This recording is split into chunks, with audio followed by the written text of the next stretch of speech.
Hello everybody, James here, and it's story time with Dutch Mantell, episode 82, and good news. The Dutchman is back! Here he is! Well, I gotta say, James, it's good to be back, and I'll tell the story of what happened to me in a minute, because it's a weird story. But it's called story time for a reason, right? Hmm? And we're going to get into it. But let me ask you, James, did you miss me? Terribly.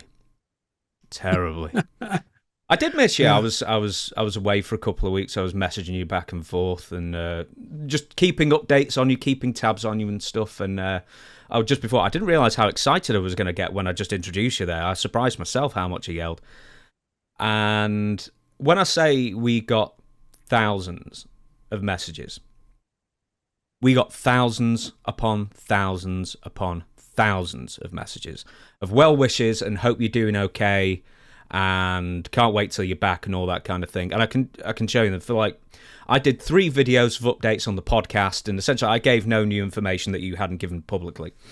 And just those 3 videos, we've probably got about 3,000, 4,000 comments, all positive, all well wishes from there. Then every video we posted in the month that you were in hospital and I was away, every comment almost is, Dutch, get better, you know, we miss you, we want you back and everything like that. So, I mean, when I say thousands, thousands. So that's got to be nice to hear. Well, no, I do appreciate that. So the main question I get was what happened? And it's hard to describe what happened because I was sitting at home and my birthday was on November the 29th. Happy birthday, by the way. Thank you. And I couldn't stay awake. And I kept like just nodding off, just going out. And my daughter, Amanda, and thanks to her, is one of the reasons I'm still here. She said, "Are you okay?" And she said I kept giving her gibberish answers, which made no sense. And she was looking at me funny. And this continued for like an hour or two. And finally she said, "There's something wrong." And she called 911 and they came and picked me up. And I don't even remember that. And I was just talking to you, James, right before we went on the air. People didn't hear this, but I said there's bits and pieces of this whole 26-day affair that I have no recollection of. Nothing. My daughter would tell me we'd be sitting in the hospital and she'd say, "You remember this?" And I said, "What?" "Yeah, when you ran out of the room and did this and that." And I said, "No, I didn't do that." Yeah, you did. "Yeah, you did." I said, "No, I couldn't have done that." But it was just things I just do not remember doing. I don't recall. But I had an illness that's similar to, or it is sepsis. Sepsis. Yeah. So, I mean, so how did you... We'll go back to the beginning then. So what caused the initial infection then? Was it just a fever or... I don't know. They don't know, I don't think. It's an infection that gets into blood, I think. Mm-hmm. And it can spread to all your organs, and it is lethal. It can kill you. Then I found out later, not only did I have sepsis, but I had E. coli too, on top of that. So now I'm battling. Oh, E. coli, I'm having a note here from the other room, my daughter Amanda. The E. coli, I must have had E. coli first, and it caused the sepsis. Anyway, let me highly advise not getting any one of these viruses or germs or whatever it is, because it will knock you down to your knees. And sometimes, and if I hadn't gone to the hospital, I would have, I wouldn't have made it. But the thing is, when I went to the hospital, I didn't even, I remember bits and pieces of that. But nothing was serious to me because I was laughing and I was kidding. And I don't remember hurting, but I had a fever. And I remember them around me. And it was like in consciousness and out of consciousness. What was the fever? That I remember. How high was the fever, if you know that? It never really went that high, but it's like 103, I think, I guess. See, they didn't tell me a lot, or they may have told me everything that I don't remember. I mean, they could have stood right in front of me and they say, well, Mr. Cowan, this, and this, and this, and this. And I just look at them and I say, well, what time's the food? Or something stupid. But, and I'm thinking, and people, after it got going a little bit and I got back to myself after about the 10th day in, I started reading up on it because I had my trusty phone and Google. So I started looking it up. Hell, I scared myself reading about it. Because if not attended to immediately, not 2 days later, 3 days later, if not attended to within the first 24 hours, you'll be dead in 72. So it spreads that fast. And of course, in reading, I started reading about other things like if one organ shuts down, the next organ's going to follow soon because they have all this message system. I'm gone, guys. I'm checking out. I'm checking. I'm gone. I'm gone. I'm gone. Pretty soon, there's no organs left to keep you alive, and you're just dead. So, but I do thank the fans for giving a crap about me, and I did entertain myself. I didn't get thousands of messages. I got hundreds, and I really appreciate that. But and the way it came on suddenly. It came on fast. And I'm thinking, sometimes life has its own way of giving you curveballs. See if you can hit this. And I dodged the bullet on this one. And hopefully I can hang in here a while and keep doing this show. I did miss the show. And I wondered how you were making it without me. But then later on, I remembered that all we had done some pre-taped shows just for December. And it's funny, I went in on the 28th of November. My birthday was on the 29th of November. So I spent my birthday laying flat on my back in a hospital, which is not fun. And they put me in one place for a while. And it was like a jail. I was actually looking for a way to kind of break out in my hysteria, in my ramblings in my head, but no, it's locked down. You cannot get out. And then after about 7 or 8 days in there, they did move me to I guess I wasn't in intensive care, but I had a room by myself and nobody bothered me. Just the nurses and the doctors came in and nobody else. I mean, my daughter Amanda could get in there, and that's it. So, but strange case, never happened to me before. I don't want it to happen again. I don't want it to happen to anybody else. But I survived it, and I guess that's the thing that counts. When we recorded before, so what day was Thanksgiving? So it would have been the 22nd or 23rd or something like that. And when we recorded... 27th? Would it have been the 27th? Is it? Do you know what? It may well have been then, wouldn't it? How do you work out Thanksgiving? Is it the last Thursday of November? I guess. I think. So, and then the 28th is when I went to hospital. because I remember we tried to record on the 27th, and I hadn't realised it's Thanksgiving, because obviously we don't celebrate it here or anywhere else apart from the United States. And I could...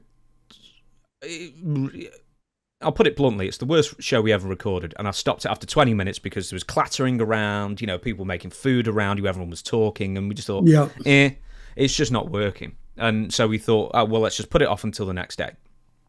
And then the next day, I remember sitting around waiting for you to come on, and then you never came on, and then you sent me a big message afterwards, basically saying you're in the hospital and things were... and I could tell something was... I could tell something was off with you on the 27th, and then on the 28th, it all became... I remember telling you this, and you probably won't remember this, is that I actually stayed up on the day we tried to... on Thanksgiving evening your time. I couldn't sleep for like a couple of hours because I thought something's happened to Dutch. And I had this weird premonition when you messaged me afterwards, that's the next day when we were due to record on the Friday, and you didn't reply. And I just went, I know something's happened to Dutch. Which sounds so weird to say, but I clearly could tell from you on Thursday, on the 27th or 28th or whatever day, 27th, or whatever day we've agreed it was, that something wasn't right. And something wasn't right. So yeah, I didn't know what it was. You didn't either. Nobody knew. Well, I'd sort of attributed it that you were just really distracted, but then something told me, no, there's something else, because I could tell you were sort of like in an autopilot mode, answering certain things. And you're very intuitive, James. Certainly am. I mean, you can look deep into the soul of a person and tell. Hey, I can make up any old bullshit and say, in retrospect, you know what? That kind of thing. I've got quite a few questions. Basically, I've amalgamated, because you asked me to ask the fans, send in your questions about this health event, as it were, and essentially they're all pretty much what I've written here. What was the treatment that you were given to get over it?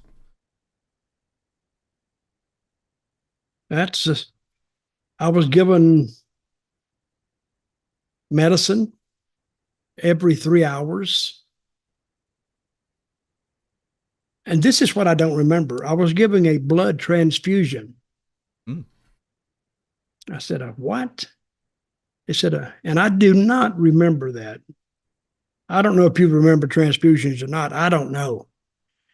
They said they gave me a blood transfusion. So it had to be serious.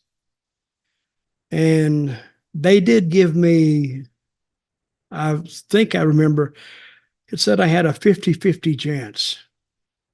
I think. Don't mark me down on that being the truth. I could have just imagined that. No, that's what you told me. That's what you told me. They gave you 50-50, yeah. And I didn't much like those odds, but there's nothing I could do about them. So, but I do thank the hospital. I mean, they gave me good care, expensive as hell, but they kept me alive. But when somebody looks at you and you say, Mr. Cowan, we're going to be honest with you, you have a 50-50 chance of surviving this. And they didn't tell me sepsis then, because I would have freaked out, because I would have recognized the word. I know it's not good. And if they said E. coli, I'd have jumped out the window. Oh, my God. But the thing that counts right now is I'm still here. And guess what, James? While I was gone, the wrestling business didn't die. See, it just kept going, kept clicking, kept clicking. And I'll be very honest now, if I missed about a month of programming, because you know how much I cared about wrestling when I was laying there? About that. So I missed it all. So all this is as new to me as it will be to the fans. So continue the show, Mr. Intuitive. Yeah, I will do. Hey, how do I feel? Hey, okay, in your heart of hearts, how are you feeling me right now? Am I okay now, you think? You're about where you should be. Okay, good. Good. There's a couple more questions before we move on. As you say, when we were told, 50-50, sort of like surviving it, I think you went to a rehab facility afterwards the hospital stay after a couple of weeks. So what's the difference between the hospital and the rehab facility then for you? Well, at the hospital, they kept the door closed, always. The door was always closed, and a couple of nurses would come in, and our doctor. But in the other place, the door was open, and people could, walk the hallways. It was I guess I got sent to a rehab facility, is what it is, and people were all getting better, like I was. So you could go out in the hallway, or you could go out and outside. You could find your way out there. But this place was huge, huge, huge place. And I never thought they had places that huge for that. But they do. Hanging around. What'd you say? My daughter saying it was tiny. Not that I recall. Hey, you just do your work in there, and I'll do my work in here, okay? And don't let them cross over. No, I like how you've got live autocorrect. Do I? As well. Yeah, it also sounds like it's like a halfway home for the Maybe. medically Insane. Unencumbered. Yes, the medically insane as well, of course. And that was. I didn't really notice a difference in the care that much. It was just they would come in and check on you, and they'd take you vitals every 3 hours, blood pressure, heart rate, and all that, and temperature, and they would take that every 3 hours, write it down. But it was, after a while, my temperature actually settled down to about 97.6. Every time they check it was like 97.6. And the blood pressure was, because they were giving me blood pressure medicine, which I should be taking anyway.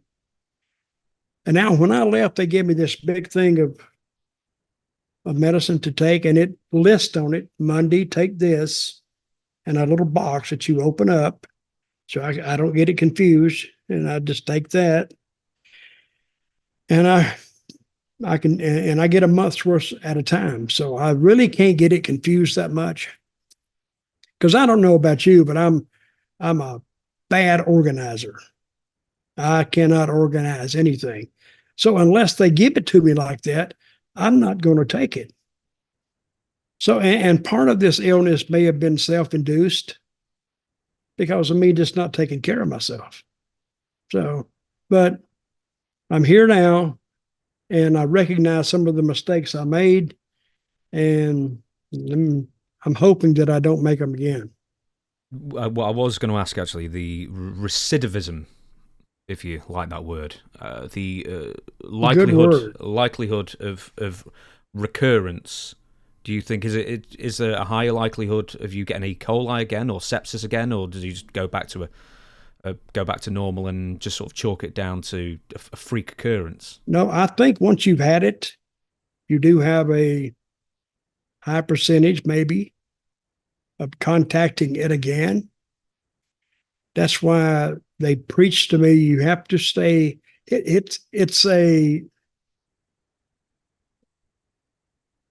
I'm gonna call it a germ, I guess. Bacteria. It gets on your hands, and somehow it finds its way into the body and finds its way into the bloodstream.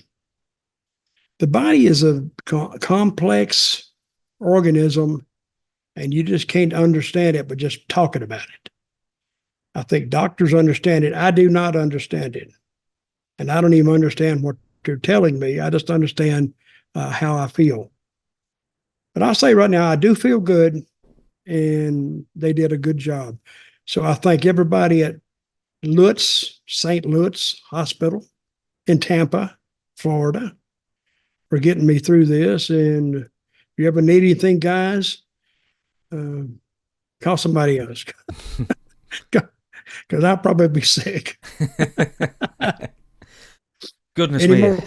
Any more questions? No, I don't think so. I'll wrap it up as like the way you wrote it on the Facebook post that you did was a bunch of intravenous drugs and then some oral.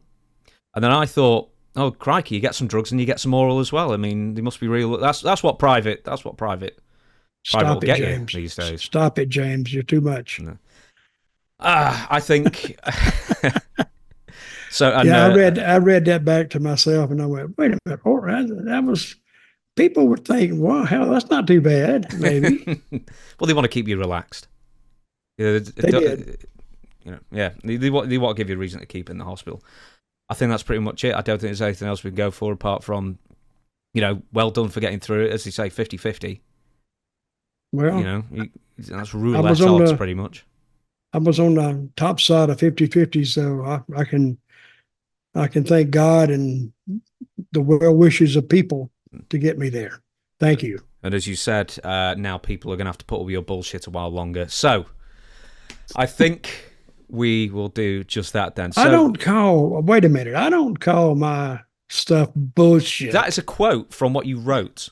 I know, but still, you quoted me on it. So this is highly informed information from years and years of being around it. Shall we get going then? Because the real big news is, that you're better, and we're all very happy about that. And as I say, thousands of people wrote in.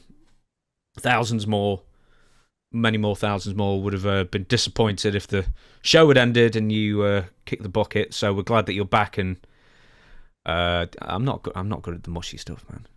But yeah, good news. You are well, or weller. Here I am. So give me some news. Let me talk my bullshit, as you call it. You called it. Anyway, we both called it that. Let's put it that way. So instead of one episode on a Friday, today as you're watching this, or whatever day you're watching this, and then one on Tuesday, I thought we'd essentially do one giant bumper episode on Friday, because as Dutch has said, he's missed 5 weeks of wrestling news, and there has been a huge amount of news to go through. So I thought we'd do one bumper episode, and then next week we'll be back to normal again. And the major bit of news that we never got to, and I think we were watching it together, the live sentencing of Tammy Sytch, but we never recorded by the time that the actual sentence had been passed and the number of years or whatever she was getting. And it turns out that it was 17.6 years. And because she's in the state of Florida, and they're very, very strict on when you get parole or when you're eligible for parole, she must do at least 85% of her time. I've got a ton of information here written about it, but immediately hearing that 17.6 years, is that the right number?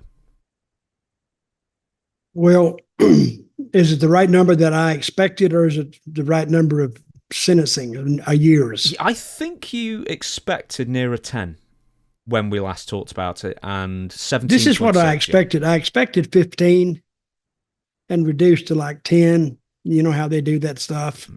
Take it off automatically.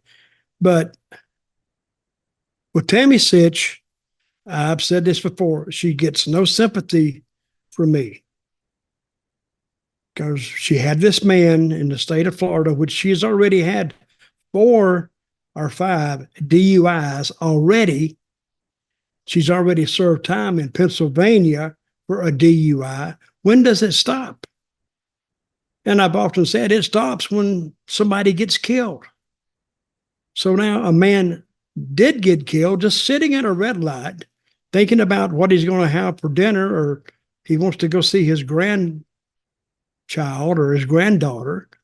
And she just comes up, not paying attention, drunker than a loon, and hits him in the back and kills him. That's when it stops. She gets no sympathy from me. And the 17 years that she gets, you said she has to serve 85% of that? Yeah, and now I think she served something like a year and a half already because she was remanded. But the big con about this is that she was remanded nearly 2 months after the incident itself, because she was arrested like a week after or something crazy. And then she bailed, then she got bail, went home, and then the courts decided to remand her after the fact. So I think she's probably served something like 500 odd days already. So she's she's still got another 16 odd years left to do, not counting the 15% off potentially for good behavior. Well, I've often said prison is not a way of punishing sometimes the criminal. Prison usually can serve as a way of separating a certain individual from the rest of us, to protect us, to protect average John and Jane Doe citizen.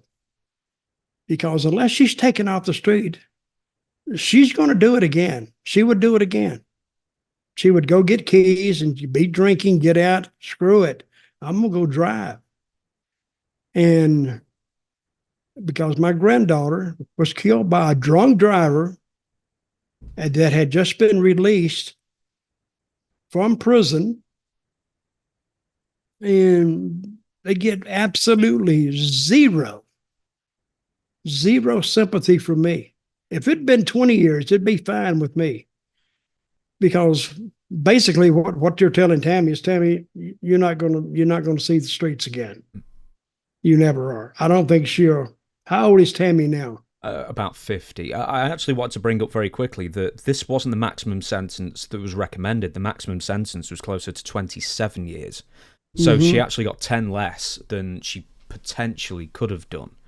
Did you see I did send you the video. Yeah, you saw her, essentially her final pitch, her final plea to the judge to have her sentence reduced. What did you think of that? My God, talk about narcissistic. Everything was somebody else's. This happened to her, and this happened to her. And how she tried to turn around and still put it back on Chris Candido. Because he had the nerve to die and leave her. So, but she's always been that way. She will always be that way. And she brought some fake tears, I guess, in the courtroom. I don't know what she did, but I want to commend the judge, because they do that here in Florida. They will slap you with a sentence. That's one good thing about being in Florida. I mean, these drug drivers don't get by with it here, because they'll let it go in other states. And just one of the things that happens. Bull crap. I was talking to a judge, me and my daughter, about my granddaughter, and we were talking to some legislators, and we did get a law passed in Tennessee called Amelia's Law. And that was to put a dermal monitoring device on the person that was locked up for DUI. And if their blood showed any level of alcohol, it would alert the authorities. They were supposed to find this person. I don't know if the law ever went into effect. It may have, it may not. But I remember telling one legislator, and he was looking at me and he said, well, we can't fix everything. I said, listen, let me tell you this. You can do something about this. I said, does it have to happen to you for you to go do something? And I think that made an impact on him. And at least they did that. At least they made an attempt. So anybody who wants to go and drink and drive, hell, even Uber offers, if you're too drunk to drive, call us. We'll take you home, or we will take you where you want to go free, within reason. But if people don't want to do that, they don't give a crap. And you got to hand this down to other people, friends and whoever's around a person that drives drunk, for letting him do it. So not everybody is stone drunk. Somebody needs to take control of this, or innocent people die. And I really hate that. That man who died had absolutely nothing to do with anything. Didn't even know her. Didn't even know who she was. Not that he would have cared anyway. And I did see his son give a little bit of a tribute to his father and what happened. And they wish she'd have been given life. She could have been given life, I think. Could she? 27 years was the maximum that she could have been, maximum. which considering she's which 50 would be now, life. yeah, she wouldn't have got out till nearly 80 anyway. Now, we've done a few videos on this covering the story essentially from when it happened and sort of bringing it up every few months. But just for anybody who doesn't know the full situation, I'll very quickly go through. March 2022, Tammy Sytch, almost 4 times the legal blood alcohol limit, crashed her sedan at high rates of speed. Four times. What is that? I don't know how it works in Florida. That's over a 3, right? I don't have the... it works different here in the UK than it does in America. So I don't know how to translate it. I think being drunk is 0.8. Mm-hmm. Multiply that before is 32. Right? Yeah. Well, it was 0.32. She was... she was steaming. Staggering drunk. Rat ass. And falling down drunk, yes. So, high rate speed with other cars having to take evasive action before she crashed into a vehicle that was being driven by Julian Lassiter, 75, of Daytona Beach, that stopped a red light in Ormond Beach, Florida. Now, Lassiter's car ends up crashing from the force of Tammy's into the car in front. The occupants of that car also get injured, minor injuries. Sytch was arrested May 6, 2022 and bonded out $225,500 several days later. Then she is reincarcerated on May 13th when her bail is revoked. Now, after her release, she will serve an additional 8 years on probation, including substance abuse and alcohol education orders, a $10,000 fine, 50 hours of community service, which I thought was a weird thing to tack on after all that, and a driving license permanently revoked. She will actually be serving a little under 16, as said. Oh, I've got a pack of cigars, by the way. I need to... Oh, really? Yeah, I got some King Edwards. I was in the Caribbean recently. So the complaint was dismissed with prejudice, which means it cannot be refiled. Sorry, there was the Lassiter estate withdrew a wrongful death lawsuit in September after Sytch pleaded no contest. And even if they had it, it's dismissed with prejudice, so they can't refile, but she didn't have any money anyway.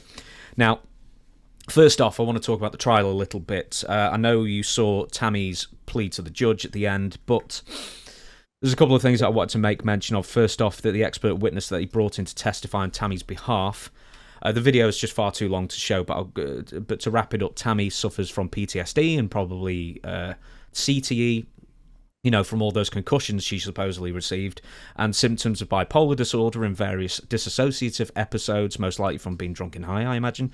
And, of course, borderline personality disorder. How could we forget that one? The problem is with this medical guy who is diagnosing Tammy is that all the ailments that he read out that Tammy has was self-reported by Tammy on a questionnaire, and this guy spent 90 minutes with Tammy, and all of a sudden he's now an expert in Tammy's medical history. And when the prosecutor asked for MRIs or brain scans to prove a history of Tammy's physical issues, who, keep in mind, doesn't wrestle, maybe had a few matches over the course of her entire career as a valet, and they would have all been like hair pull valet kind of things, matches. I doubt she's taken many bumps at all. No proof could be provided. This is all stuff that Tammy self-reported. None.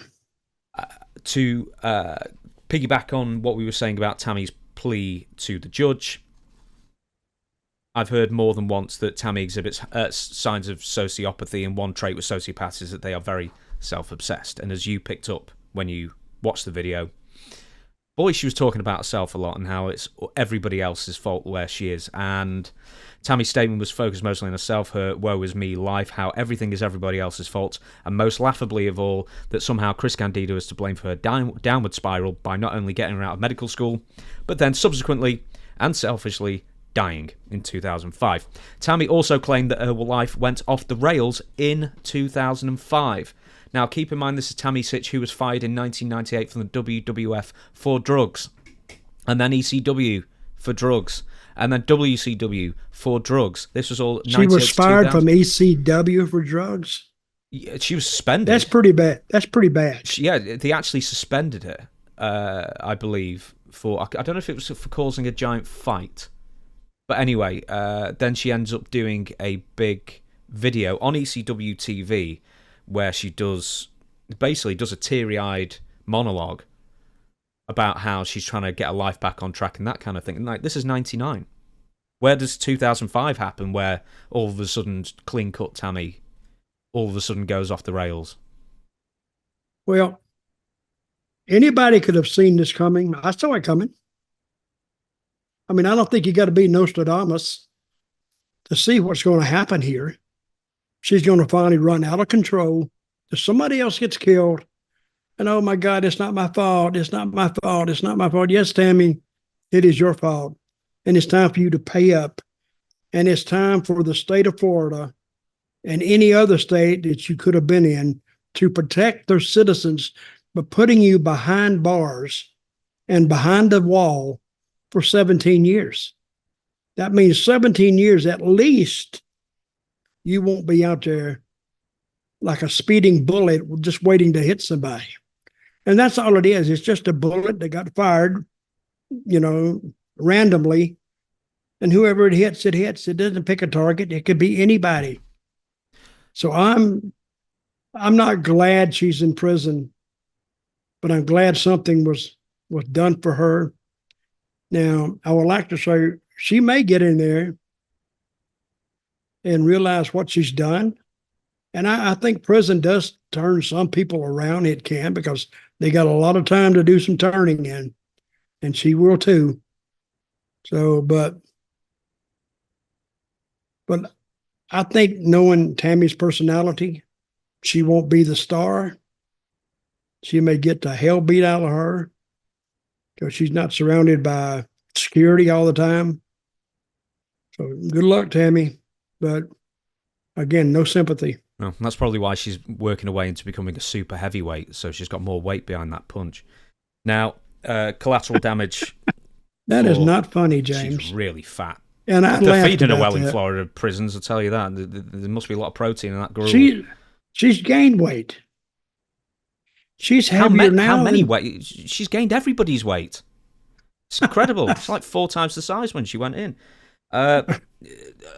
We'll end on this, because hopefully we don't need to talk about Tammy anymore after this, because she's sentenced. Yes, sir. I just want to say one thing. Chris Candido's brother, Johnny. Yeah. He contacted me a year and a half ago, maybe, and was telling me the whole story. I think he just wanted to vent one night, and I think I had said something about her on this show, maybe, and he had heard it. And I've never met him, but it seems like a good kid. But he gave me the lowdown on Tammy. And if anybody would know what went on with Tammy, it would be Johnny. Because the whole Candido family hated her. And they know what she did to Chris. On an off note, I found out later that Chris Candido and Sonny both went to Puerto Rico. You know where they were living there? I think we've covered this before. It was on the beach, wasn't it? They were homeless on the beach. Now, folks, you can be homeless a lot of places, but being homeless on the beach in Puerto Rico is not a place to be. So I don't know how they got out of there. They got somebody to buy them a ticket or something, and they got out of there. But it's a damn wonder they escaped alive. Because on the beach at night, you got all those drunks wandering around. And anyway, I was alarmed to even hear they slept on the beach for about a couple of weeks. There's maybe a couple more things, just in case anyone's feeling sorry for Tammy after all this. I mean, this is what? A dozen DUIs, as you say. I think she's done like 2 different stints in prison. One of them's like 9 months. After she killed the guy, Julian Lasseter, a fan on her Facebook, I think it was Facebook, it was social media, asked her, how fast were you going when you slammed into the poor old guy, stopped at a traffic light and killed him? His life ended for what reason? Were you on your way to a fire, or drunk, or high? And Sytch responded, about 10 miles per hour. Is what she was claiming at the time. Since I was slowing down to a light, but he had a heart attack. Nothing to do with my seizure. So Tammy at the time was then claiming that she had a seizure which stopped her from whatever, piloting her car properly. And then afterwards, after being arrested in Florida, Sytch took to a Facebook account writing, if anyone says anything negative about me, you will be blocked and never unblocked. You don't know the real story, so don't act like you're some effing journalist. when all you do is type from your mum's basement, done.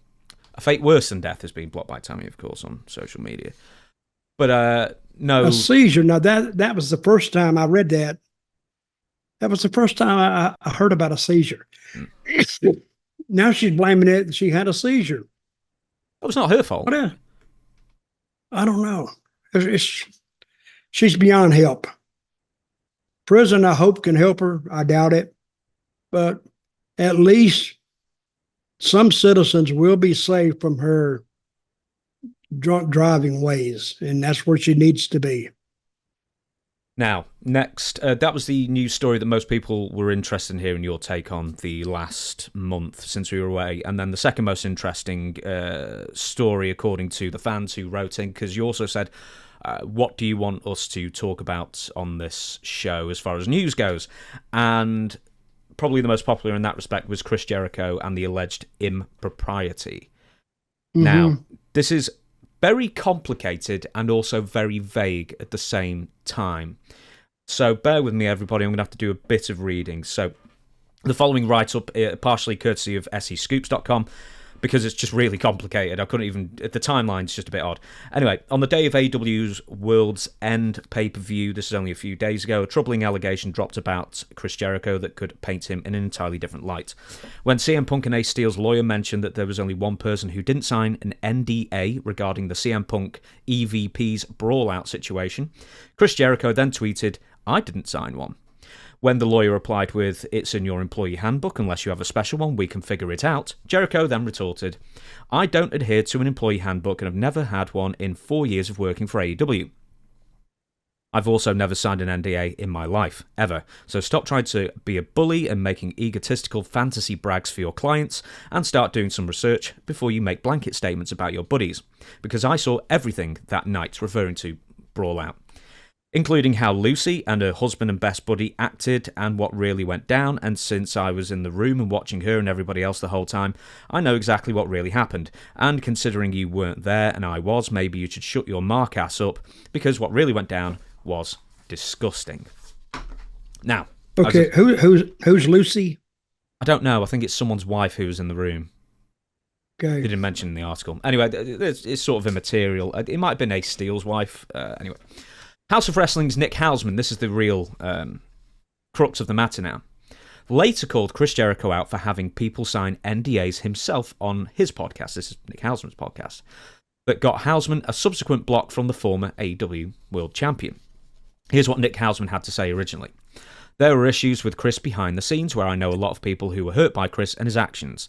You know, it's very uncomfortable to me to see him lauded like he is and only having the focus on that, because I do think there are a lot of questionable stories about Chris that will find their way out over time when people are ready to tell those stories, that will cast him in a very different light." And then he says, "I mean, Harvey Weinstein won a lot of Oscars. Harvey Weinstein produced a lot of very popular films. Harvey Weinstein is now in jail. I'm not saying that it's happening to Chris, but the narrative can quickly turn if you're hiding a lot of skeletons in your closet." So Harvey Weinstein, or Weinstein, I think it's Weinstein, is a prolific casting couch-style sexual assault machine, essentially, that finally, he's very powerful, and then... So there's definitely allusions comparing Chris to Harvey Weinstein. Later, a Twitter account posted the following. "So here's the deal. You don't quit the hottest fed going today, AEW, without reason. I have it from people in the know that Kylie, presumed Kylie Ray in this, was asked to go to Chris Jericho's room, with the understanding that others would be there. When she got there, it was just him. He made a pass at her, no other details are given, and she freaked out." A Twitter account that posted the following on June 22nd, 2020, so this is quite a few years ago, something I stopped to wonder about: how many young women out there are wondering if it's safe to post about Chris Jericho yet. And then, contemporaneously, Kylie Ray, who is the alleged victim, even though she's not said anything aside from this, gave that message on December 30th, 2023, a little heart emoji. Now, Kylie's release in 2019. This is a strange story. Yeah, there are very, very few things. So essentially, there's been... I apologise, everyone, for talking so long. It's just a lot of words and a lot of he said, she emoted with a picture. So there's some serious accusations, mostly from Nick Hausman here, Kylie Ray has essentially put a heart emoji on a 3-year or 3.5-year-old post, and that's all we have to go on from this. I've got more to read out later, should you want me to, but out of everything I've said there, what are you making of it all? And Chris Jericho's alleged reputation, apparently. Well, let me say this. I don't know this. What's her name? Kylie Ray. Kylie Ray. Kylie Ray. I don't know her, so I have no preconceived notions of what she is or not or anything. But I do know Chris Jericho, and I'm going to tell the truth here. That's like saying, wait a minute, I'm gonna tell a lie here. But I have never, in all my years of wrestling, I have never heard one bad thing about Chris Jericho trying to force his way onto females. Never heard that. And, you know, I would think in 40 some odd years of being in this business, whether active or not, you would have heard something, and I never heard anything. So, and could he have done it? I guess. I don't know. But if you ask me, do you think this happened? A version of it possibly did happen. She possibly went to the room, like she said, because there's an element in truth in everything. She probably went to the room. Yeah, maybe nobody was there.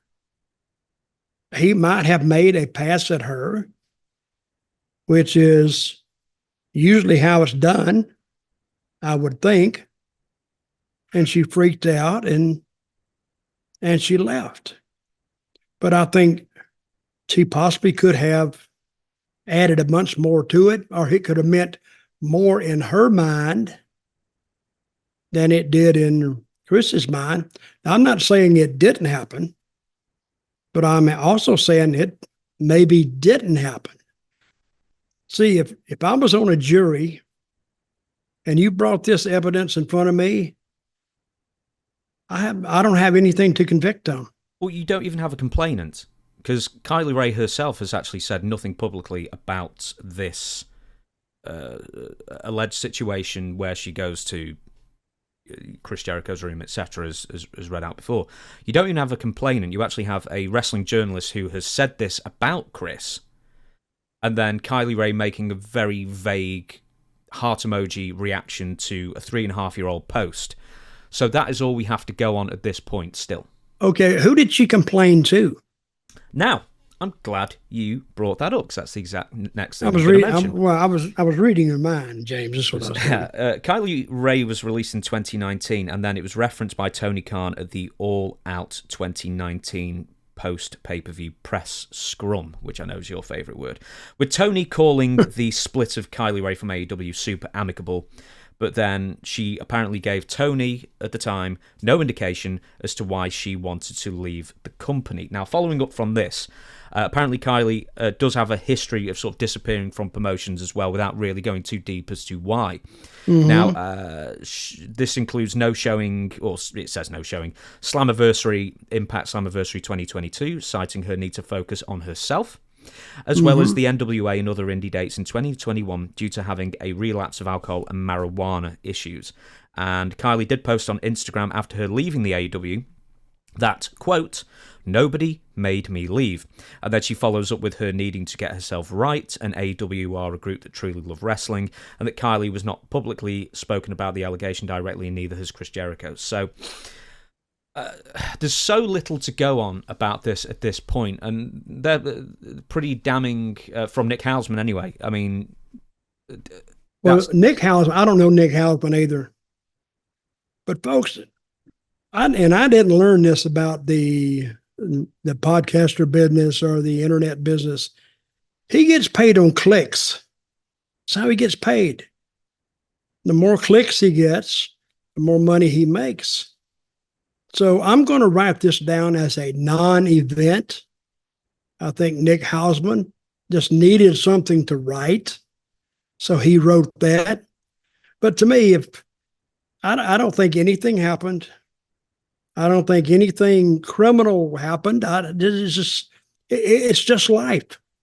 And when somebody tells me in wrestling, oh, I have to focus on myself, can you imagine 30 years ago going up to Ole Anderson and saying, Ole, I got to go home because I have to focus on myself? He may have just open hand slapped you and told you, yeah, focus on this. So you don't, people like that, I mean, they need to self-legislate themselves and self-regulate themselves and go and get fixed or whatever. People that leave territories, and I've left territories, but I didn't make a habit of it. But I just left territories without telling anybody, because put the blame on Chris Jericho, because in some way, somehow, in somebody's mind, he sexually assaulted her or affronted her. I don't think is right. Now, some of these journalists might need to get slapped with a lawsuit and at least spend a lawyer's fee trying to say, how did you come to this decision? So, but anyway, like I said, I've known Chris for a long, long time. Never heard one word about him doing that.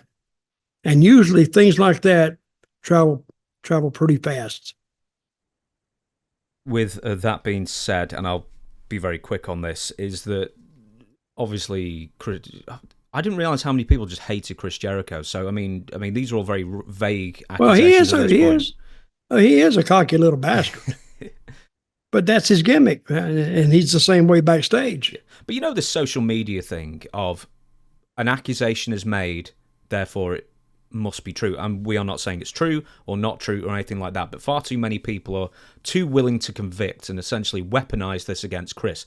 And I would at least prefer, at the very least, that people wait for maybe some other people come out with accusations, or maybe there's some sort of investigation within AEW, because we don't even know if Kylie had mentioned this to Tony Khan or anyone in AEW either.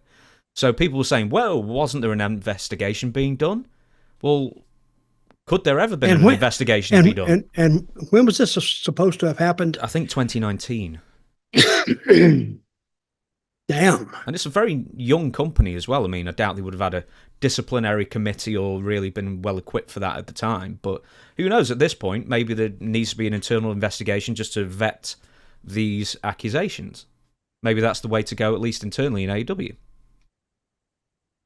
I think, I'm not a big supporter of any of their administrative decisions. I don't think there's anything to investigate. Who are they going to talk to? Two people in a room.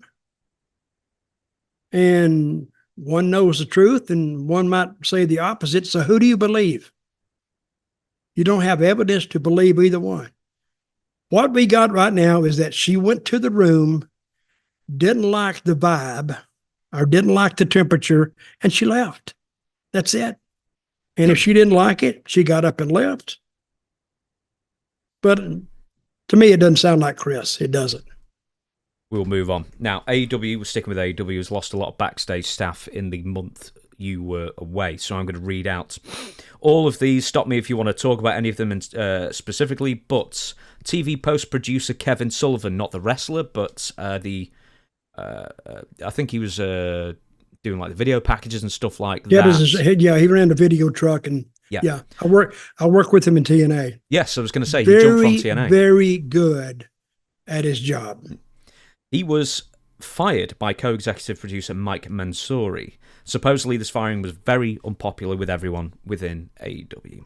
Next one is, do you want to speak actually about Kevin Sullivan anymore? Because I don't really think we've got much information about this guy. No, he's very good.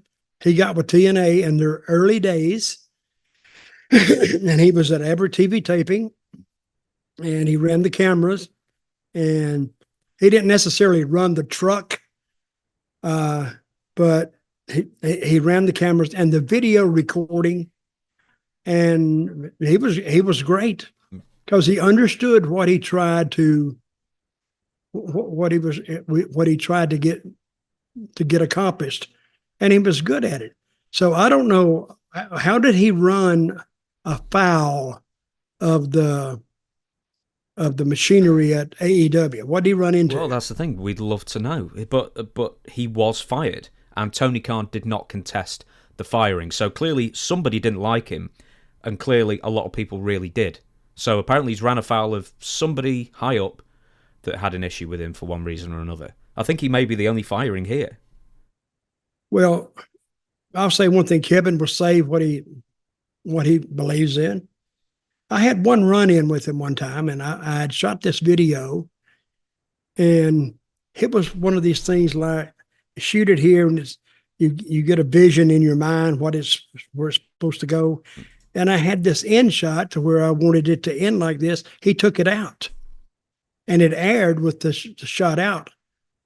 So I called him the next day. I said, "Why did you take that out?" He said, "Well, I just didn't feel like that's the way it should go." And I very, very seldom get pissed off. I said, "Are you the goddamn producer?" I said, "You're the director. I'm the producer. And when I wanted it in there for a reason. So the next time, I didn't tell him to go back and put it back in. It's too late. I said, the next time I sign off on a video that I shot, I want it done just like that. You got it? Oh, I got it. I got it. So he was saying, what he was saying is, you were the shits in producing it. So I produced it better. So, but he didn't. And it wasn't lost, but it didn't get the full effect, I didn't think. So if it had fallen really flat, which it didn't, and they go looking for, whose fault is this? Well, he's going to look at me. He produced it. Then if I go back and say, well, he took the spot out, now we're like back and forth tattletelling on each other. That's not the way it's supposed to be. So if I'd say produce it this way, produce it that way. Because you're not responsible for it. You're just responsible for the directing and the production of it. Next on the list is AEW Vice President of Live so Events. Then, I'm sorry. So then I punched him. Through no, the I phone. didn't punch him. Yeah, through the phone. I punched him. Boom. I said, all right, Kevin, this is it, pal. That's your one warning. Good guy, though. Always got along with him, except for that one instance. AEW Vice President of Live Events touring Raphael Morphy, I think that's how you pronounce it, has declined a new contract after accepting a role at the Barclays Center in New York, which is where he's from. So he's done with the traveling. He just wants to settle down and be with his family. That's fair enough. Next. Another good guy. Oh, you work with him as well? I work with him in TNA too. Oh. Yeah. Oh, believe me, when a new company starts, everybody's ever been in wrestling that's out of a job, they're running right to him. Hey, let me help you. But he is very good. And the booking part of it, yes. He books those event centers, and he's good, really good, and easy to get along with. Wrestler and backstage producer QT Marshall, 38, also an AEW original, cited company changes behind the scenes as well as a desire to get pushed as a wrestler for leaving AEW. So essentially, he's getting no TV time. He wants to be a more prominent wrestler. He resigned on September the 1st, and then he signed an extension on the basis that he'd get more TV time, and then he got nothing. So sort of what he was rewarded with by signing an extension is more of the same. Next up is Sean Spears, 42. And I had Tully Blanchard on my other channel, WSI, recently, who was his manager. And managed by Tully Blanchard and feuding with Cody Rhodes, and in the past couple of years found himself in AEW witness protection and forgotten about, essentially. He hasn't wrestled for AEW since September. Now, next, the potentially biggest name on this list, Andrade El Idolo, 34. Charlotte Flair's husband and Ric's son-in-law. He lost to Miro, Rusev, at AEW's final pay-per-view of 2023 World's End. It's expected he'll be back to WWE sooner rather than later. Let's stick with Andrade a little bit here. I don't know how much you've seen of Andrade. He must have seen quite a bit with SmackDown and everything. A good guy, good worker. As the old timers used to say, he was a good hand in the ring. So what am I talking about? Oh, do you think he's got what it takes to be sort of like a big impact player back in WWE again? Because, I mean, their roster's really, really stacked at the moment. Oh, yeah. I don't know what they would base it on. I mean, you could look at certain people like Dirty Dominic. You could tell when he was just still with his dad, there was something about him that if they just got behind him, he could do something. Rhea Ripley was another one. They weren't even together then, but you could just look at her and say there's something to her. She had a vibe about her. So if you're going to push a guy, you got to have a vision that kind of jumps out at you. What can we do with this guy instead of giving him some outlandish gimmick or outfit or what can he do that separates him from the next guy on the list? And while he's great in the ring, but unless he's got a good story, and it takes a while to get good stories over, and there's no guarantee they get over, you're rolling the dice. So I think you say his name is Adalo? Is that how you say his name? Yeah, just Andrade. Andrade. I think it's a good role, but I don't know if you're gonna hit the jackpot. Next one is Malachi Black. Now, this is a current rumor that he also wants to leave AEW as well, as his wife Zelina Vega is currently performing with WWE. But I've left this one until last. It's Matt Jackson's wife, real name Massey is the surname. AEW's now former chief of marketing and merchandise, Dana Massey, is an interesting case because AEW attempted to re-sign Massey, but she declined. One of the factors that played into her decision was reportedly the way her husband and brother-in-law Nick Jackson had been vilified, quote, publicly after AEW's Brawl Out 2022. Boy, that fight backstage really is just the tentacles of consequence really, really stretch far out on that one. And they were not allowed to defend themselves as far as what happened. Now, while all the members of the Elite agreed to re-sign with AEW after a group vote, the lingering issues around how they and her were presented publicly still caused issues for Dana. It's also noted that Dana Massey did not have any executive experience as a professional manager of this level at a pro wrestling company at all, which is fine early on when everyone was happy and looking to just get things going. However, with the WWE getting hot and other areas of AEW's business faltering, that attitude has changed. Maybe things have got too big for her as well because she had, as I say, no prior experience in a managerial role, dealing with all the merchandise of a pretty darn big company. But yeah, interesting she refused to re-sign. Well, I think that tells us a lot that we're trying to fill in. There's still a lot of bad feelings amongst that core group of the brothers and Omega and Tony about what happened. But shouldn't everyone be happy now Punk's gone? I mean, I thought he was the problem. So Punk's been gone for a while, so yeah, he's been gone for a while. Happy? Not necessarily. I mean, a wrestling company backstage, it's its own universe. It really is. Everything evolves around that dressing room or around that little area that group lives in. And there's little bitty things that turn into big things. And what's her name? Dana? Dana. And Dana is pissed off because it looked like, I never did hear the brothers really give their version of it. It's because they all signed NDAs. Like Punk and Steel, they're all under, all under non-disclosure agreements to never talk about it. So how are they supposed to defend themselves when they've been hamstrung legally? Well, and they're mad at Tony about that. Because even though they signed an NDA, still their personal reputation by them not speaking. People don't give a shit about an NDA. Well, why didn't you say it? Say something happened to me and you say to me, well, why didn't you say something at the time? I said, because I signed an NDA. You don't give a shit. Because I should have. In the wrestling world, you need to speak up and defend yourself. And they were not allowed to defend themselves legally. But most people don't understand that. Dana, in her mind, and I'm sure in the brothers' minds, they didn't get a chance because they're trying to play by the rules, and they may have been trying to play by the rules then.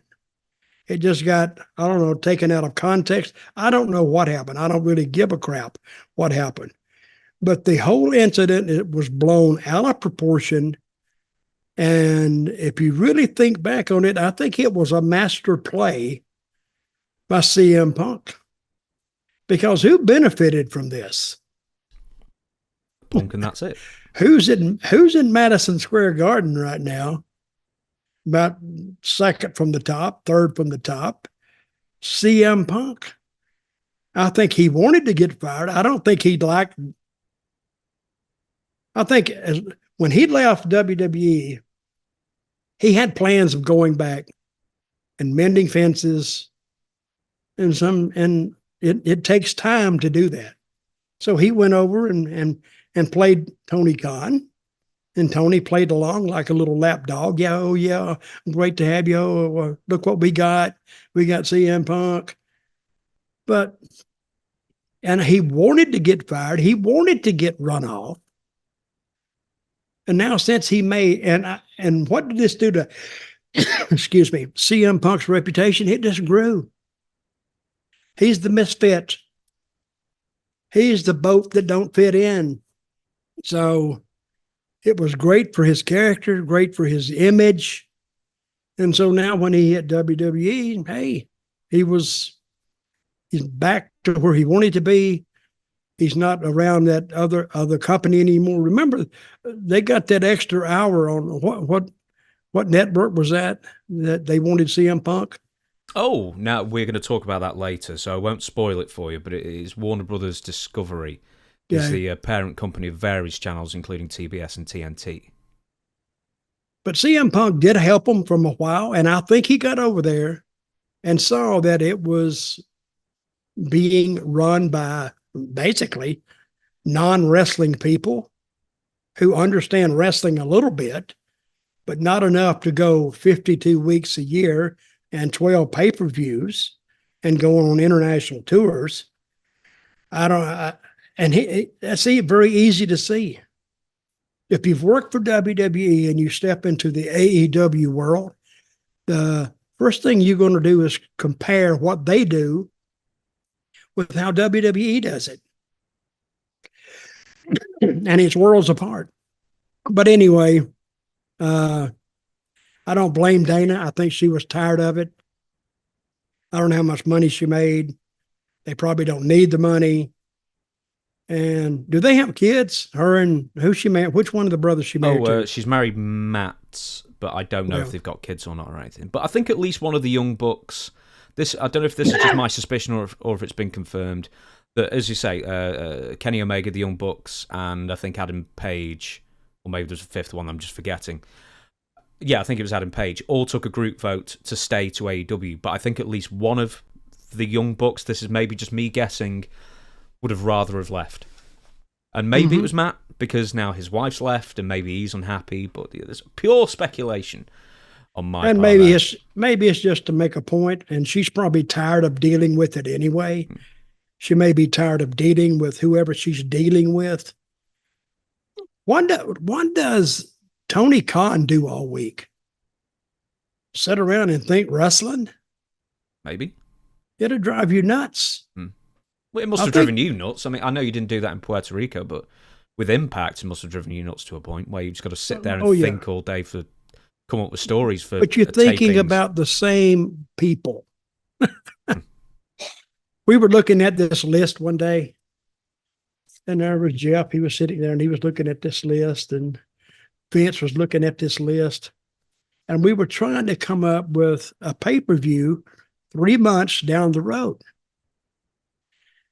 Finally, I did this. I wadded the paper up and threw it. And they looked at me like, "What'd you throw it?" I said, "Guys, you can look at it all day long." But that's it. That's what we got to work with. And that's when I come up with the knockout division. Said, why don't we try something different? Why don't we try an all-girls division? They looked at me like I had two heads. I said, let's see, because we had Gail Kim, and we had some girls who really wanted to wrestle, but we were using them as valets. Excuse me. I think I'm getting sick again. I hope not. But I'll have a premonition and let you know. And we went. But that's how the knockout division was first broached. And so we started the knockouts, and damn, they turned into a success. Excuse me. We'll move it on, but the one thing I would say was if the Young Bucks wanted to get their version out of, out into the public sphere, they could just call Dave Meltzer up, and then Dave would push their thingy. I'm not a Dave Meltzer hater by any means, but I really think that between the Young Bucks and Kenny Omega, they must have fed him an awful lot of slanted to their side stories from AEW over the last few years, especially when it comes to Punk. Dave Meltzer, it's a name that I haven't been hearing a lot lately. A lot of these other guys, you brought up Nick Hausman, his name came up. Another guy's name come up, like Sean Ross Sapp, Mike Johnson. Yeah, those types. Yeah, their names are coming up more now than Dave Meltzer. Dave Meltzer was used for years by the wrestling community to advance personal interest, and he didn't care because he got to talk to these guys, get the backstage scoops, whether it was correct or not. Still, that's what gave him the source to say, backstage sources say, but never gave you who they were. So, anybody can say that. But I think he's, right now, he's on the waning side of not of his career, but of his influence, because some of these other guys with the internet and social media, they've taken it away from him. We shall move on. Couldn't happen to a better guy. I know you really do hate Dave. Anyway, we explored it. Well, I've had it out with Dave a couple of times. But we will move on. MLW. Now, this is probably one of the biggest news stories, maybe not in public interest, but as far as wider consequence. MLW settles a lawsuit with WWE. Or in fact, it definitely would have been if it'd gone to trial and then discovery, and then anyway, it's a settled lawsuit before it went to trial. Hollywood Reporter. I would have put that judge on the case that sentenced Tammy Sytch. Oh, I know you would have. Oh yeah, I'd have been the hanging judge. There's from Hollywood Reporter, the suits filed last year accused WWE of unlawfully interfering with MLW's access to media markets by pressuring third parties to abandon contracts and prospective relationships with MLW. It pointed to two ruined deals, including one with Tubi that was killed when a WWE executive pushed Fox, I've got glasses, which airs WWE SmackDown and owns the ad-supported streamer, to terminate the agreement by threatening to pull popular programs. The company brought claims for illegal monopolization, intentional interference with contractual relations, and a violation of California unfair competition law, among other claims over interfering with business relationships. The settlement was reached after a federal judge in October identified numerous deficiencies in WWE's defense to the suit. U.S. District Judge Edward Davila, there's a point from you as well, found that some of the company's arguments were improperly asserted since they contained no facts. While findings of antitrust violations are rare, the court in June rejected WWE's bid to dismiss the case. The court found circumstantial evidence that WWE successfully monopolized the market for media rights to professional wrestling by insisting on exclusivity agreements with partners. According to MLW, WWE has captured 92% of the revenue in the market, with the next largest competitor, that'd be AEW, possessing just 6%. So MLW has come up trumps there, and WWE's history, at least according, well, they've admitted no fault, of course, but they have settled. But WWE's potential habits of ruining other promotions' chances of success. Do you think there's merit to that lawsuit? Merit? Hell yes, there's merit. Vince McMahon was ruthless. So when he wanted to grab a market and hang on to it, that's exactly what he did. Not only is this true, but it said some of it was dropped because of no facts. Yeah, because WWE has no facts. I mean, if you really look at the facts, they've done it, I bet, for 40 years. They've done it. They've monopolized TV markets through TV, of course, for years. And the little territories could not afford to fight the big machine like WWE, just couldn't afford it. So I've seen them go into towns, they'd be 3 stations, and the local promotion would be on, I don't know, VHF station like a Channel 4 at a good time, say on a Saturday afternoon, 4 o'clock, a good time. They would go in there, and not only would they take the Channel 4 slot, but they would take the other 2 stations and put their tapes on there too, which left the little station being pushed to late at night. Damn, 1 o'clock in the morning. But WWE just wouldn't do that for no reason. They would pay the station to air their tapes the way it used to work with the old territories. I had a territory, you're the station manager, I want to put my tape on your channel, and I come in with an offer. I said, listen, we'll split the ads. You take half, we'll take half. Okay. Or they may want me to pay for that whole time. And I suggest, why don't you sell ads and we'll split it? How about that? And that was good. But what WWE would offer, well, don't even worry about that. We'll just pay you straight up front for it. And dump, as long as you move that station, they didn't tell them take it off. They said, just move them later at night. Just keep them, but we're not going to try to mess up any kind of deal here, but put us on, we'll pay you for it. So they wouldn't insist on exclusivity, at least in the 80s then? Oh. That's when I first heard about it. In probably 82, 83. So, yeah, WWE they're guilty in that. And I don't know what the settlement is, but whatever the settlement was, I don't know. MLW, they're no big name yet, but they got some money out of it. So good for them. Yeah, they got a good chunk of change, wait a minute. Presuming. Wait a minute, Triple H. I didn't say that. I got to recant what I said. The MLW then all of a sudden started booking more events, and they've signed Matt Riddle as well. So they've come into some money, definitely. Mm-hmm. They did. With WWE as well, right? So Dana White, UFC president, recently came out with a story that Vince McMahon is so ruthless that I think UFC and WWE were going to be on the same channel. I don't know if it was like an NBC, if whatever it was. I can't remember the details. Essentially, it was all getting signed through until the very last second, and then Vince McMahon had a change of heart and just went, do you know what? No. You're too close to wrestling, essentially. We view you as competition. And Vince had the right to veto any potential competition from appearing on the same channel as Raw, let's say. And I believe that. Yeah. He was ruthless. He didn't care. Whatever put that green dollar in his pocket, that's what he went with. And I've heard Vince described as a man without a heart. Yeah, I believe that, because don't give him a soft story and expect him to bite on it, unless he had already bit on it before. But he was all business. And that caused a lot of waves all through the years, because a lot of guys held that against him for years and years and years.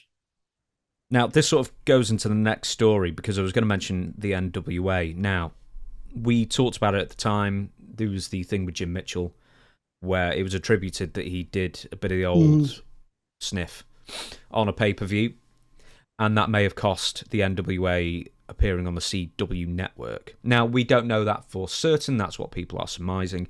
But now that WWE NXT has been picked up by the CW network, that people were sort of putting together that, well, then the NWA can't appear on the CW network. But then it ended up that the NWA shows, or the most recent ones, started popping up on CW's over-the-top streaming platform. I don't know how many people even knew that they had a streaming platform, but they do.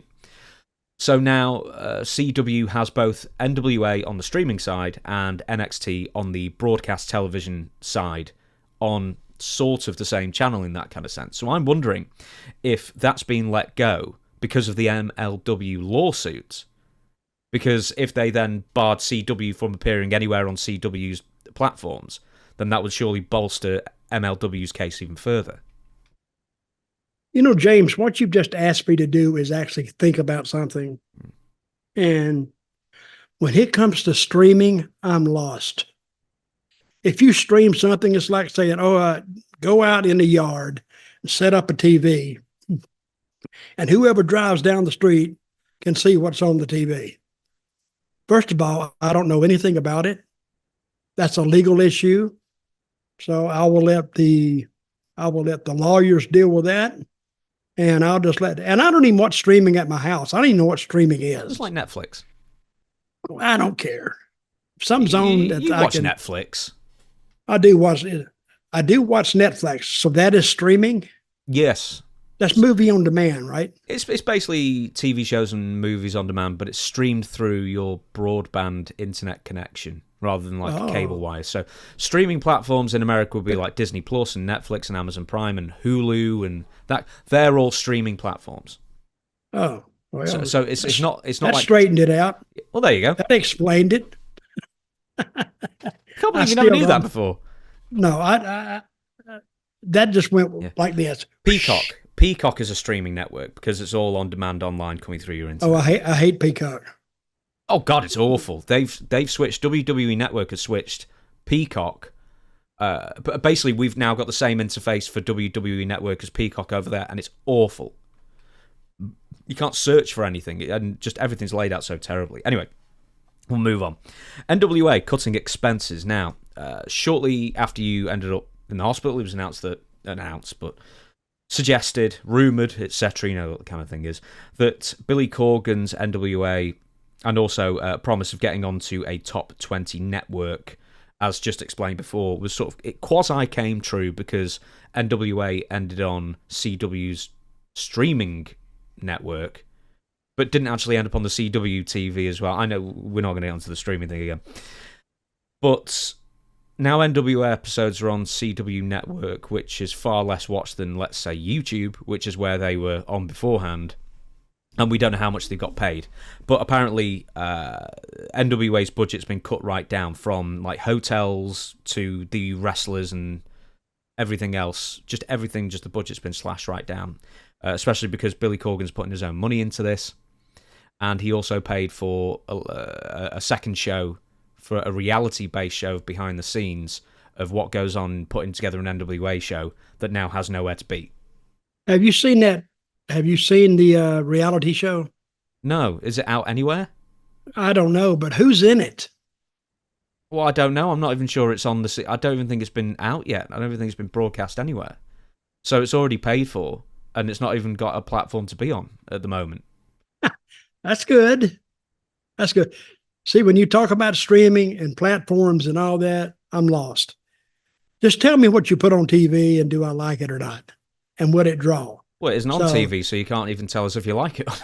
That's the thing. That's right. So we're just talking about something that may happen, but may not happen. So we'll skip that one. I think it's please skip that one. Please, I have nothing to say about that. Oh, good. Well, there's more TV news anyway. But this is something you will know about. It's WWE and Warner Brothers Discovery have started talks again for where WWE Raw will end up. CM Punk's return to WWE supposedly reopened talks for the rights to WWE Raw in 2024, potentially heading over to one of Warner Brothers Discovery's family of channels. WBD execs were still high on Punk, with his recent segments on WWE TV performing very well, and him being pitched as exclusive to Raw. So whatever channel Raw ends up on, you will get CM Punk. The only issue is that AEW is part of the Warner Brothers Discovery family of channels. So where would this leave? Okay, AEW? Where is Raw now? USA Today? I mean, USA? Yeah, it's still on USA. We don't know where Raw's going to end up yet. But who knows? It could be on TBS and TNT. When's the time limit up for that? It's going to have to be sorted very soon because the rights run up in 2024 this year. So it'll have to be announced pretty darn soon. Okay. We'll see. What happens to AEW if Warner Brothers Discovery buys the rights to Raw and then wants to put it on TNT? I don't know what happened.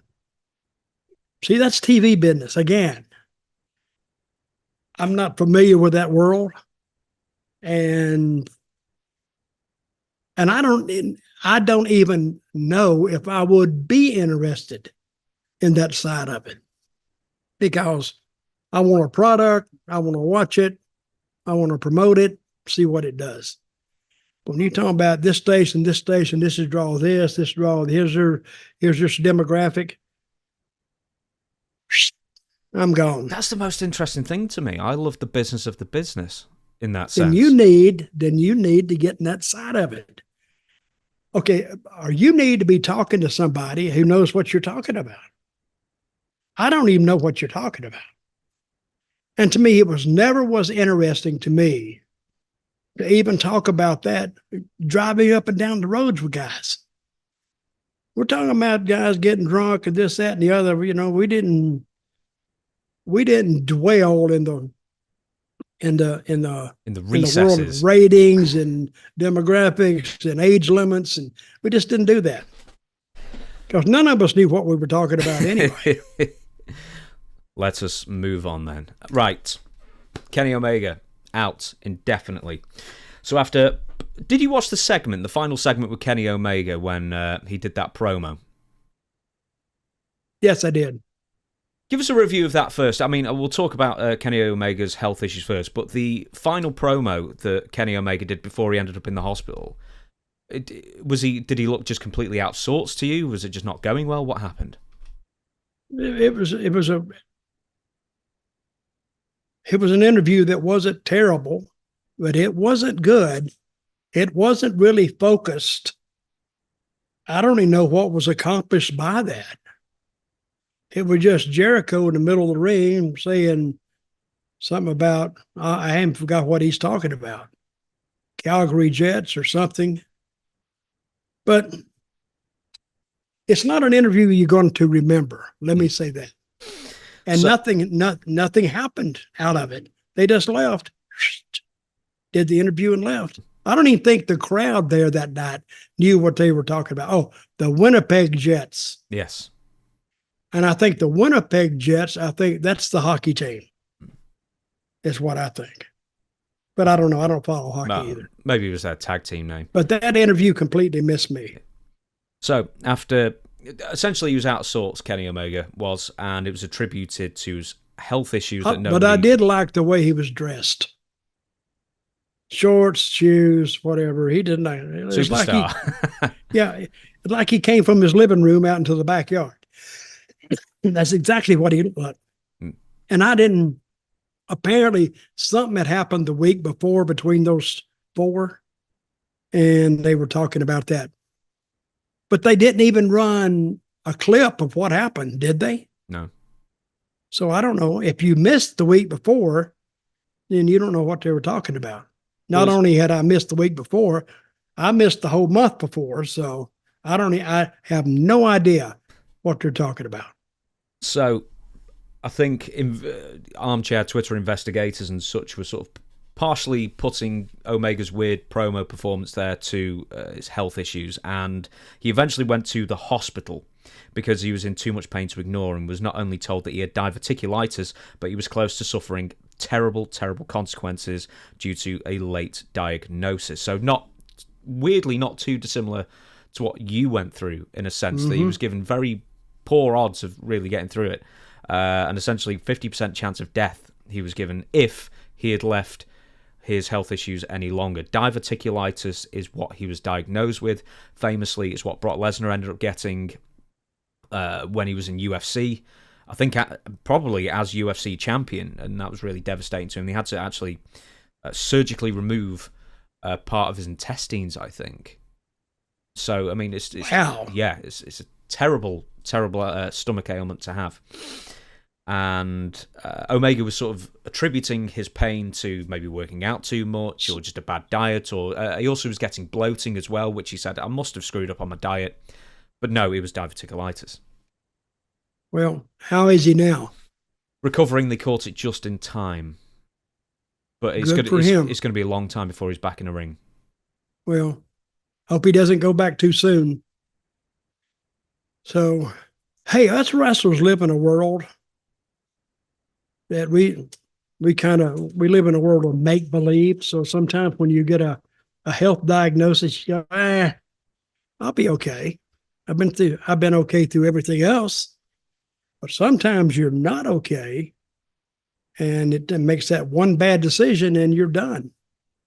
So I'm glad he's listened to the doctor and hope this gets straightened out for him. So Kenny, good luck, buddy. To end on that, diverticulitis disease and diverticulitis are conditions that affect the large intestine and bowel, causing tummy pain and other symptoms. They're caused by small bulges or pouches in the walls of the intestine called diverticula. So that is what's causing the pain. And obviously they can rupture and then you get a belly full of blood and you die. I mean, it's really serious stuff. You can die. You can die from that. Yeah. If it's caught too late. Sepsis as well, as you well know. I mean, I'm sure you can, get septicemia from that as well. Hell, we ought to change the name of this show to some medical name. We've talked so much medical stuff today. The Septicemia Happy Hour with Dutch Mantell. Hey, that was pretty funny. I have to admit that I had to laugh at that anyway. I need a good laugh. So anyway, the wrestling business seems to be functioning normally to me. To your disappointment, I imagine you were hoping that the world would stop until you got back. No, not really. It's going to go. I'm not that narcissistic. If I'm not there, it's going to continue to go. So, and everybody else is going to continue to go, and life will go on. May not be the same for some people, but life's going to go on. And Kenny, what's the name of that ailment he had? Diverticulitis. Diverticulitis. See, that's one reason I couldn't be a doctor, because I can't say the words. I'd be talking, and he had that, and then I'd ask the nurse, what's the name of that thing he's got? Oh yeah. And then they'd look at me like, I don't know about this doctor, but. Well, when I was asking about your health ailments on this podcast before, and I said, what kind of treatment did they give you? And you said, medicine. Like, boy, that was specific. I have no idea. They give me a cup with a bunch of pills in it. That's after the blood transfusion. And I guess I'd look in there and it'd be a capsule and a little pill and another one and this and that and something for diabetes and something else. And they were more in the morning. I remember in the morning they would be more. It'd be about, 6, 7 pills. Then at noon, it'd be like down to 4. And then in the evening, it'd be down to 2 or 3. So the pills got less as the day went on. So I never asked why, because I didn't want to. They could have given me an answer, but I wouldn't have understood it. So if that's useless information to me. So I don't understand it, and it would have caused me to do some research, and I wasn't up to researching my own problem. Okay, before we get to our next bit of news, Dutch, this is something that we should have brought up at the beginning of the podcast, but I made mention of it about 5 days ago when I posted a video announcing that we were back in the podcast game, essentially, is that people who have ordered signed books from you, signed diplomas from you, and anything else, you're going to be waiting a little bit to get them all, but you explain, Dutch.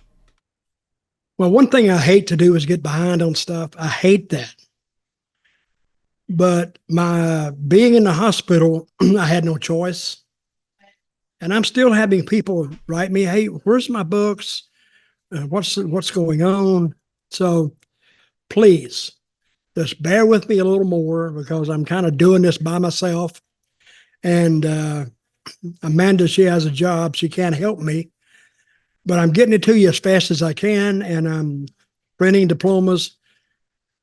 It's going, but it's going slowly. So I apologize for the tardiness. You like that word, tardiness? I apologize for the tardiness, and I promise you will get what you ordered. If not, I will gladly issue a refund. So just say that it's just Dutch and go on. But I am thinking about you, and they should start going out actually tomorrow.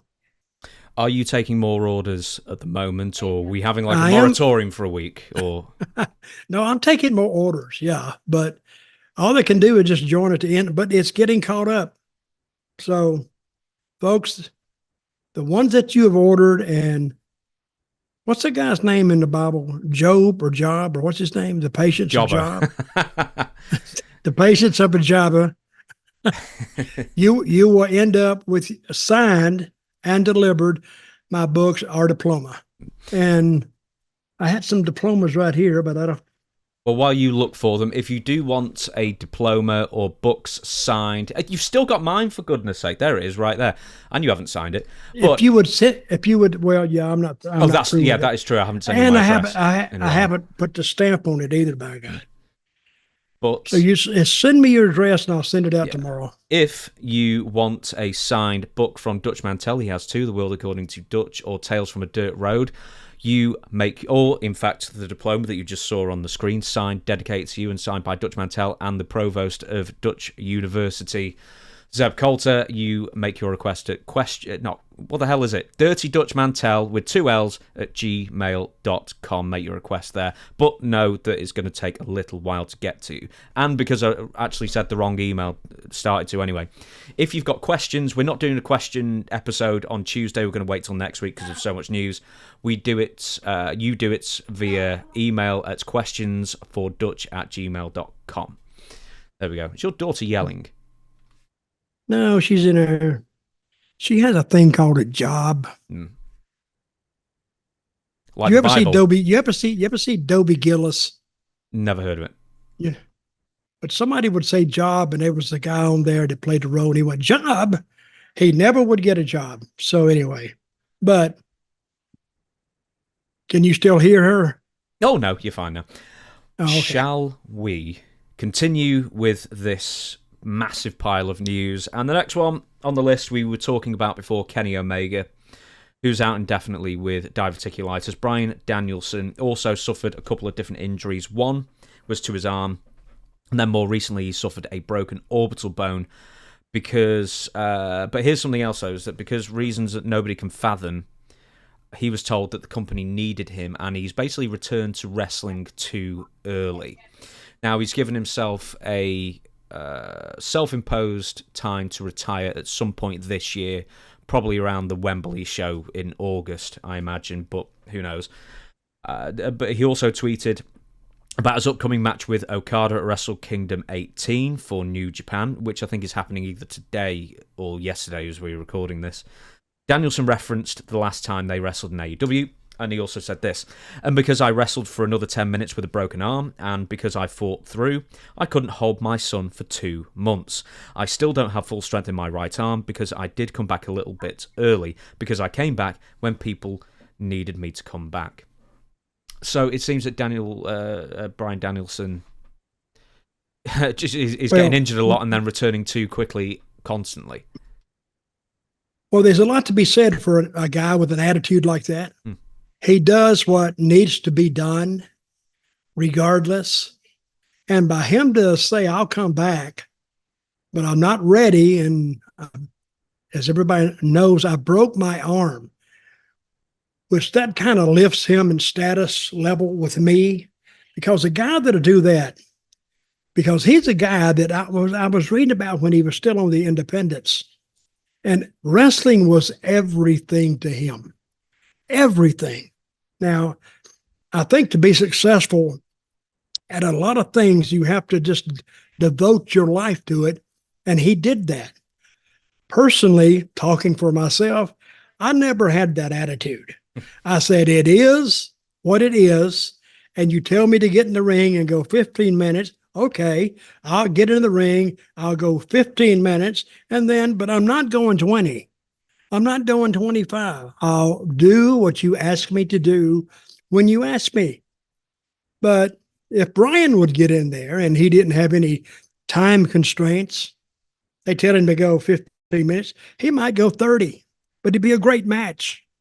Nothing to bitch about. He just gave the paying customer, the wrestling fan, he gave them a show, which I like the attitude, and that's how he's gotten as far as he's gotten.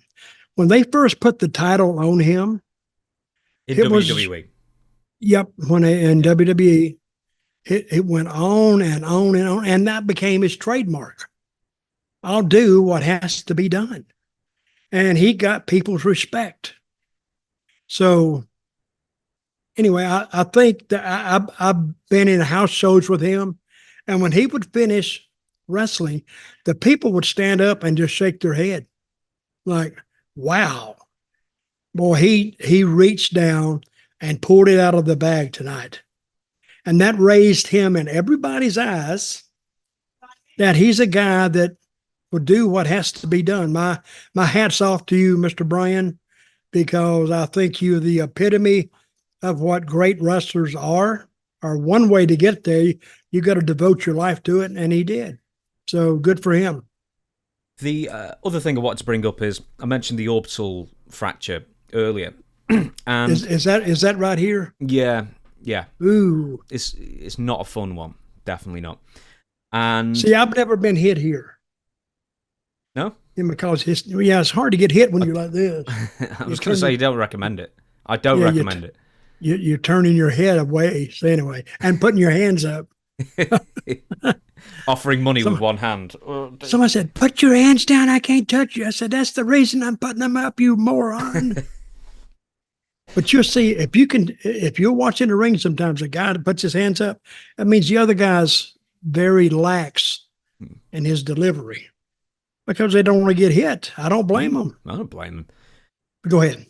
So with his orbital injury, I think he was supposed to spend, I don't know, maybe 2 months off or something like that, healing it, but he ended up coming back a lot early because Tony Khan had booked a G1 style tournament. If you're familiar with G1 tournament in Japan, it's essentially various brackets and everybody wrestles everybody, and then the people with the most wins and the most points end up in the final and that kind of thing. And that ended up eventually being John Moxley. Say you have 12 guys. Yeah, that's exactly what it was. Okay, so you can have a G1 tournament with 12 guys. Yes, there were with different matches. Yeah. 6 on one side, 6 on the other side, and they all fight each other over 6 matches. And then the person who won the most on side A fights the person who won the most on side B, and that person's the winner. Okay, how many matches do they have on each side? 6? 6, yeah.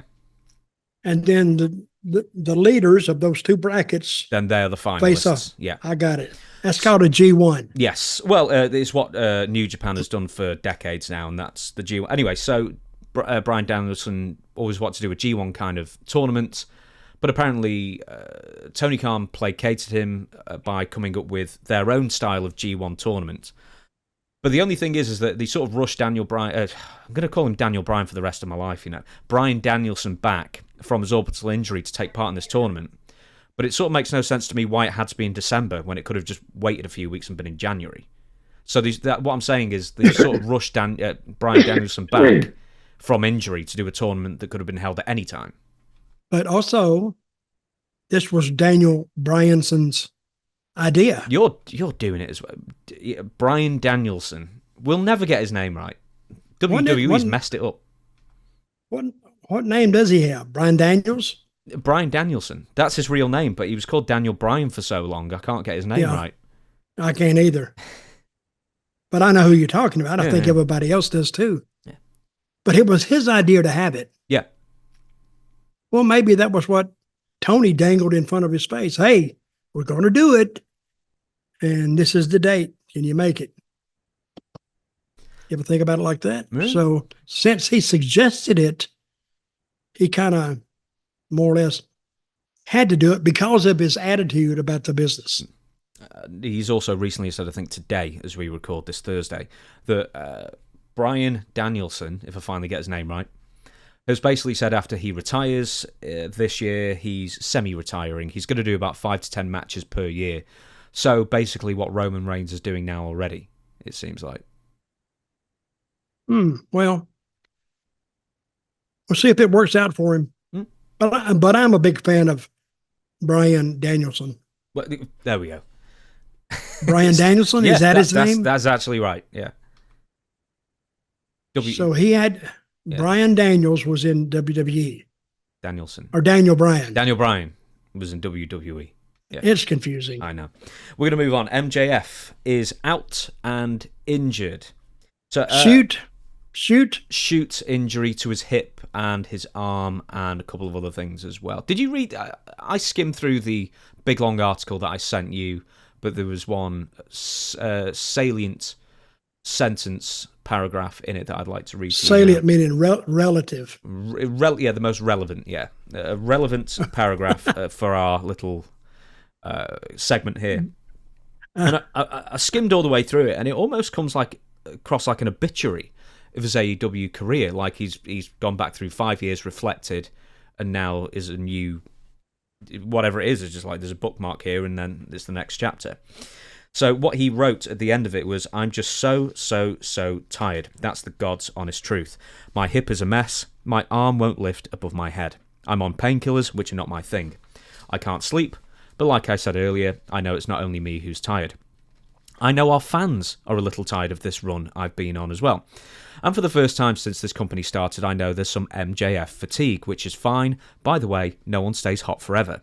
Right now, though, as I'm writing this, it's Wednesday morning. It's 3 days before World's End. That's the pay-per-view that's just taken place this weekend. It's 5 days from 5 years of MJF and AEW. I don't know what comes next." So, do you think the fans are sick of MJF? Is that the vibe you've been getting? Oh, they may be sick of him in his present form. He needs an opponent. You can take a guy, say Jerry Lawler. You think Jerry Lawler didn't get old in Memphis? What do you think Jerry Jarrett, God rest his soul, a good man, what do you think Jerry Jarrett turned over that whole heel roster? Maybe not twice a year, but he would turn it over. And the main thing he would guarantee in turning over the roster and getting new people in was a heel that could go after Lawler, because that was new.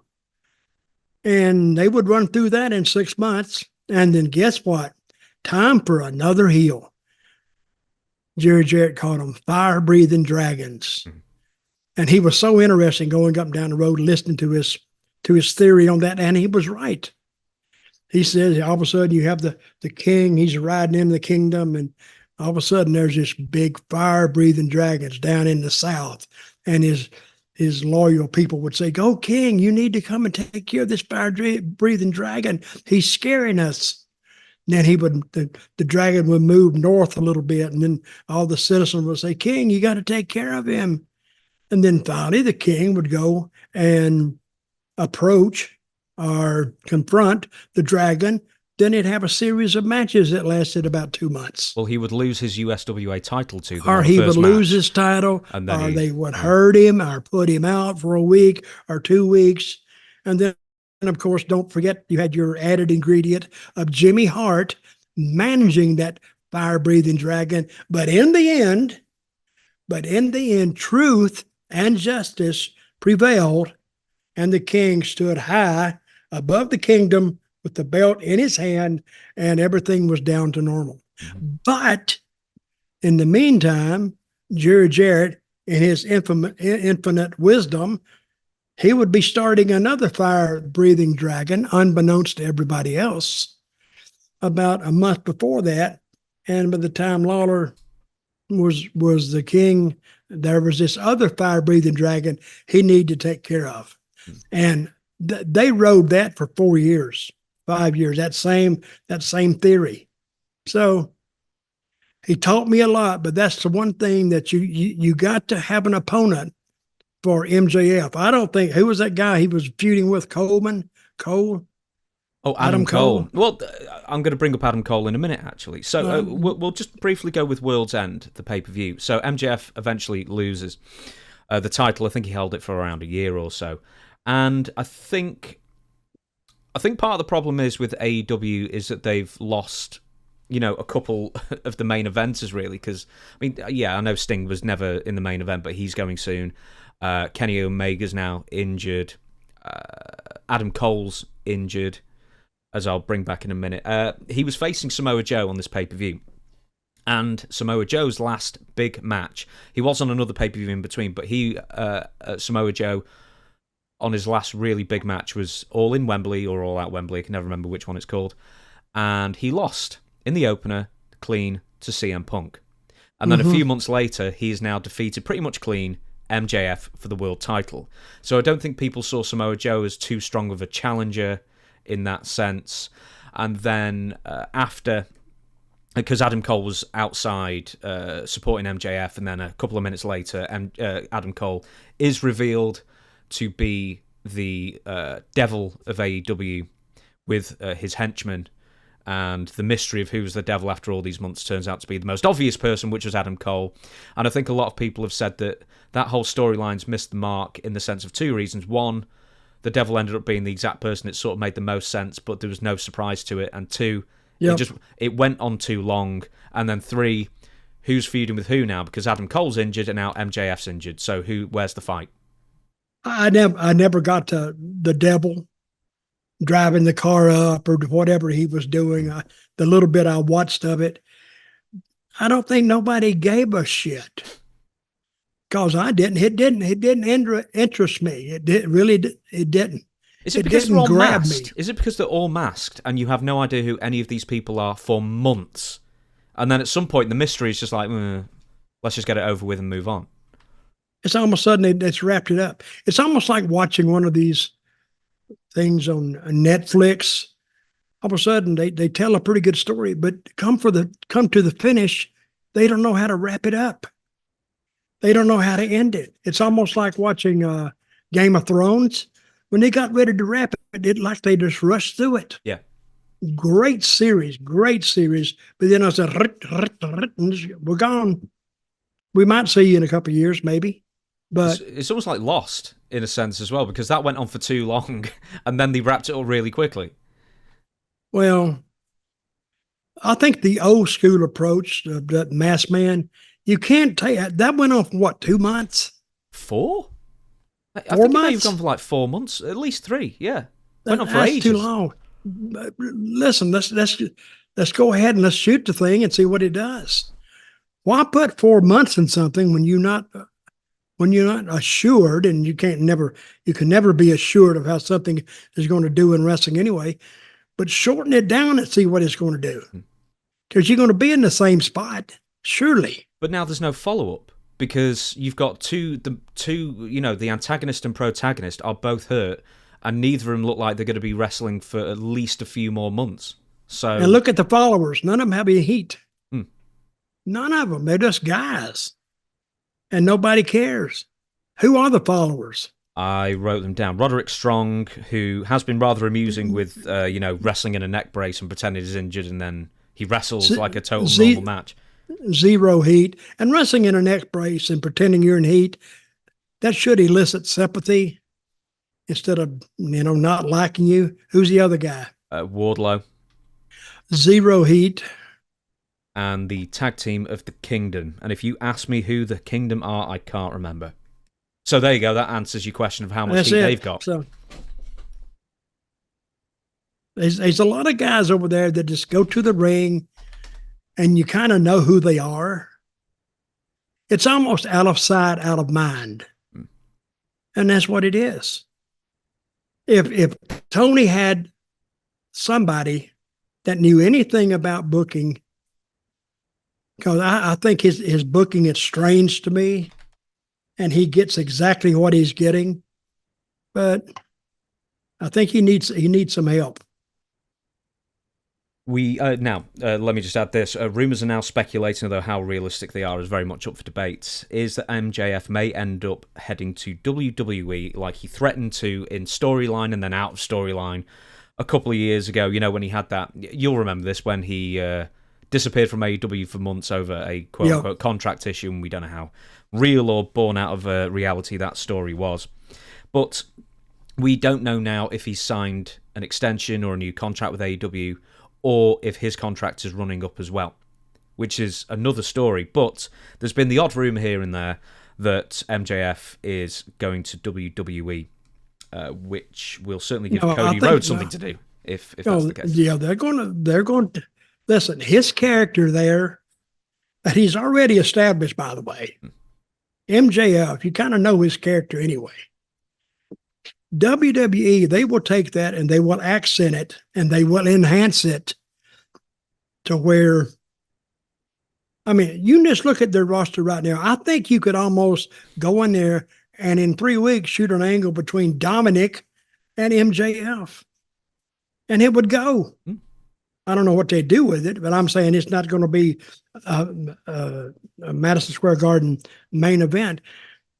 But he's already over, is what I'm saying. MJF is already established in the wrestling world. In the wrestling realm, MJF, if he can use that name, I guess, and he's a good heel. He is personally dislikable too. You want to slap, that's what a good heel is. You want to slap the living dog shit out of him. And he's not that big. He's what, 5'10", maybe? No, funny, in that article, he describes himself as 5'8". He could be. But sometimes heels not being very big is good, because every guy and about half the women think they can beat his ass. And they would just like to walk up to him and just slap the dog shit out of him. That's the part of being a good heel. And he is a good heel. Because when he singles somebody out in the crowd, I mean, I love that heel that can touch nerves. And when they can touch nerves, they can go anywhere they want to go if they know what they're doing. Okay, next order of business is CM Punk versus Dominic Mysterio at Madison Square Garden. This was CM Punk's return to WWE in ring in nearly 9 years, and at my behest, my request, you watched it, and what is your critique of the match? Okay, let me get something straight. This was CM Punk's first house show since he's been back? First match since he's been back. Oh, the first match, okay. Yeah. Okay, so it's Madison Square Garden. Let me say one thing about Madison Square Garden. It is probably the most famous arena in the world, the most famous. And if you walk out there in the middle of it when nobody's in there, it is massive. And you look up and all the history that went down in that building, all the basketball games that went down, and the great basketball tournaments they've had, and the boxing matches, and it's got a lot of history to it. Actually, when you go back in the dressing rooms are rather small compared to the size of the arena. So here goes Dominic and Mammy, I guess, to the ring, and they got tons of heat. And then when they got into the ring, I mean, the crowd took over. They weren't as loud and boisterous as I thought they would be, but they didn't have to do anything. But they went in the ring. The match was, I thought, could have been a lot better, of course, but if this is the first time they've really worked a match, they're working bugs out right now. They're working the kinks out right now. And everything they did got a big positive reaction, especially if the Mr. Dominic was on the receiving end of it. Dominic and Ray Ripley have a lot of heat. They have a lot of natural heat. And when you're a baby face with heels with natural heat, you just sit back and let them do what they do and let the people enjoy that. I thought the match could have been better, but for a first time back, they left the people happy. They got a chance to see CM Punk, and I think they did a good job. They didn't overdo it. They didn't overstay their welcome. It was a match I would expect if they go to the ring, they went, 10 or 12 minutes? Yeah, not even that. Yeah, about 10, I think. And that's all they needed to go because they didn't, what I'm saying, never cheat your customer. The customer felt satisfied, got a finish, and they're on to the rest of the show. So I think it could have been a lot better because they haven't even started doing the deals with the spots with Ray and Punk yet. No. I'd love a spot where he slides out and she turns around and he kisses her. Oh, the place would go insane. Now she wants to get in there and I'm going to kill you and blah, blah, blah. And there's a couple more things you can do along with that. But she doesn't lose any heat. She gains it and it makes the match interesting. So, but... Yeah, but the problem with that spot these days in 2023, 2024 is about 500 people in the crowd would then ring up the police saying they've just seen a sexual assault and not realise it's part of the goddamn show. Excuse me. I think I've heard the match described as safe, which is all it needs to be, especially when it's a re-debut. That's it. You give them more the next time. And also, there was a huge uptick when Punk was announced as returning to the ring. There was a huge uptick in sales where I think they got around 16,000. Let me ask you this. What is Punk's greatest allure that people want to see him? That's a good question. What is about CM Punk that, because he was the misfit, remember? And he was like, he's never drank a beer. He was Mr. Straight. And I don't really understand that. Well, of course, I wasn't watching WWE TV at the time, but what is his biggest draw that he interests all these people? I don't know. Maybe people just find him genuine, I guess. Somewhat. Maybe I always thought that he had the same thing as Bryan Danielson, is that there's something about him that you think is real. There's enough of him. That he's more real than everybody else in the room. Listen to his interview, though. His interview is very real. Exactly. When he's talking... Doesn't feel like it's memorized. It feels like that's come straight from the heart. He's talking right to you. Mm-hmm. And that's what good guys who can interview well, you feel like they're talking, they're standing right there talking right to you. And very few guys, well, not very few, a lot of them could do it, but he does it well.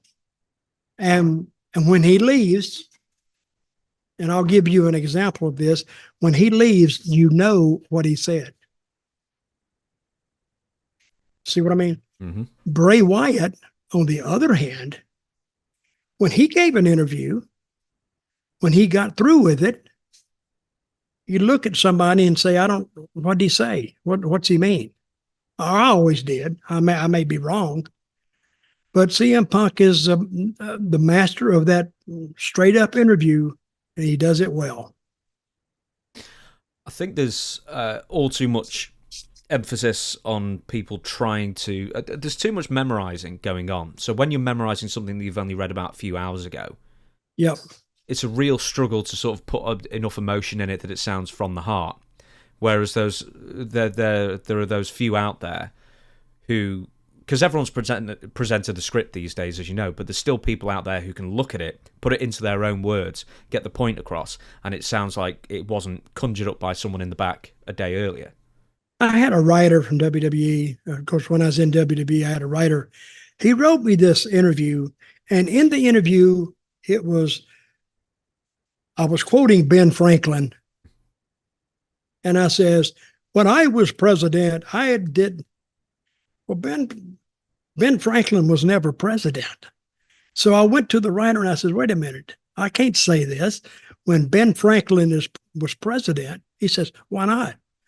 I said, because I'm kind of like a scholar on the Constitution, so I would know whether Ben Franklin was the president or not. He said, nobody knows. I said, oh, yeah, I know. What do you mean nobody knows? I know. The people know. I'm English, for Christ's sake. I know that. And then he kept up. He said, well, say it anyway. I said, I'm not saying it. I'm not. I said, let's go see Vince. And when I said, let's go see Vince, he said, okay, we'll change it. We'll change it. And he changed it. See, that's another thing I bitch about in WWE. They have different guys or different, writers write your interview, or I did, like every week. So it's hard to keep that same character when you have different people writing a different slant on your character. See, all of a sudden, I know the Constitution, I know the American way, we the people, but all of a sudden, I don't even know our own system. Now I look like an idiot, a complete idiot. So, and I thought the angle, actually, Zeb Coulter was getting over. But they may not have wanted him to get over that much. I don't know. But when I brought up, let's go see Vince, he backed off. Do you know, this is going to be a great... Because I was ready to walk in there and backhand the shit out of him and Vince too. I'd have got my way, by God. I'm going to call it the best segue, that you've ever heard of. Do you know who always had the same writer? The Rock always had the same writer called Brian Gewirtz. I mean, for better or worse, he was always the same writer, so at least it was consistent. Which brings me to The Rock returning to WWE after... I think the last time maybe he was there physically was maybe 2019, unless I'm forgetting something. The debut of SmackDown on Fox. Maybe there's one other I'm forgetting. But over 20-minute segment. We're not going to be talking about the entire segment, of course, but we are going to be talking about it went 20 minutes without a break. 20 minutes without a break, and I guarantee that no one in the back was complaining, apart from whoever was on next. Everyone was like, keep The Rock out for 3 hours, for God's sake, if you can. Because that's the way they used to do Raw. Oh, yeah. That first segment would go 20 minutes because they get people interested and get it started, and they just keep it going and hold that audience. And they'd hold them over to the second segment. The big thing that The Rock said at the end of it all was The Rock is going to go out and go get some food, going to go to a restaurant. Where should The Rock sit? Should he sit wherever he said of the first one, or should The Rock... In a bar, in a restaurant. Yeah. Or the bar, or should The Rock sit at the head of the table? And everyone loses their mind. So now it seems that The Rock is going to be challenging Roman Reigns, and I'm sure everyone is assuming correctly that he's going to be challenging Roman Reigns at WrestleMania. Yep. If he does that, that's the biggest WrestleMania they'll ever have. You think? Oh, yeah, I know so. Well, I don't know so, but I feel so. But because you can't gauge it, though, anymore. You can't gauge it anymore with pay-per-views, because there is no pay-per-view buys anymore to compare it to WrestleManias of old. It's still going to be big. It'll be enormous. Be big. It'll be big. Big. So, which leaves us now with the question, what's Cody thinking? Were you getting to there? Exactly what I was getting to. Carry on. Well, Cody is going to have to get in line, be a good little soldier, but he can also tell the same story that he's been telling. Hard times, how his daddy waited, how he had to wait. And in the meantime, they're going to get to... But the big question is, will Roman take that title? I mean, will The Rock take that title? He'd almost have to at this point. But then what do they do with it? Is that the right thing to do, to give it to The Rock, who I don't know. Could well be retiring? Well, that's what I'm saying. Yeah. Now, he's got what he's wanted. Could he just go ahead and retire?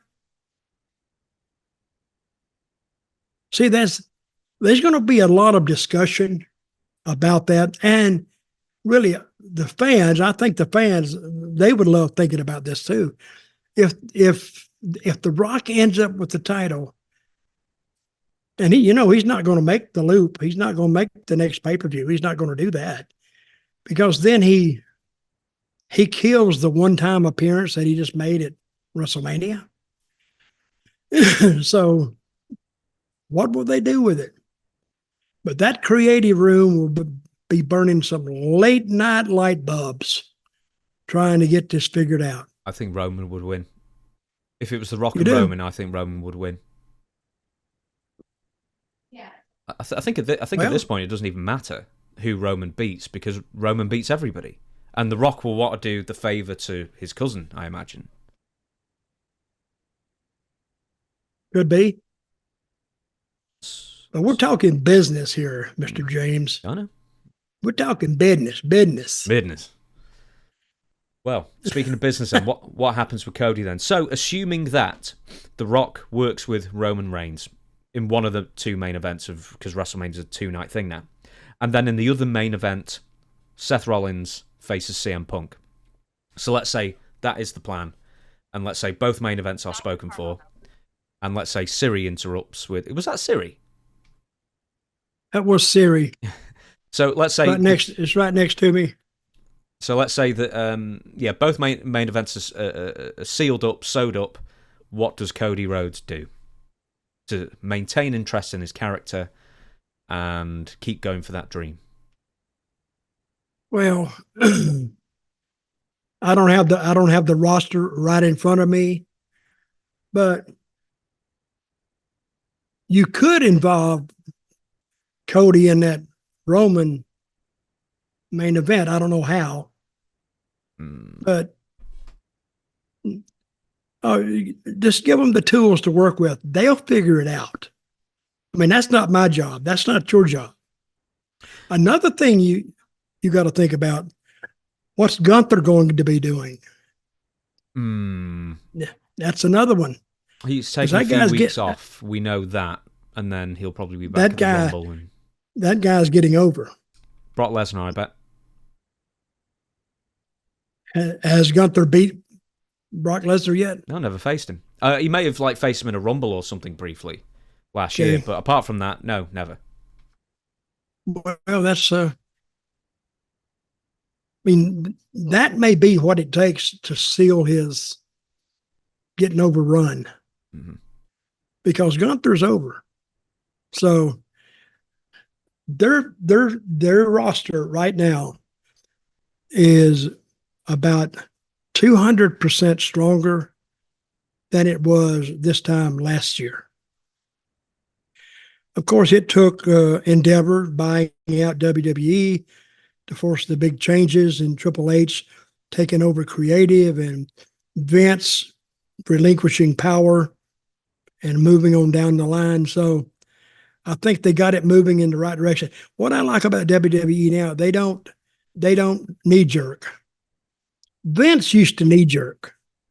He wants something, and let's do this real quick, and they'd shoot a quick angle, and you got people go, yeah, it's not working. But now it's planned, and I think they're gonna ride the gravy train to WrestleMania. We are going to be talking about changes very, very shortly in WWE, but next is Mercedes Monet, if I can get that word out, getting turned down by WWE, allegedly. It appears that she's probably going to be heading to AEW now. But apparently the sticking point between WWE and the former Sasha Banks was that Mercedes wanted far too much money, and in fact she wanted over and above what WWE are paying Charlotte Flair, who has just renegotiated a big pay increase, so WWE has walked away. Essentially, she wants too much money for her services.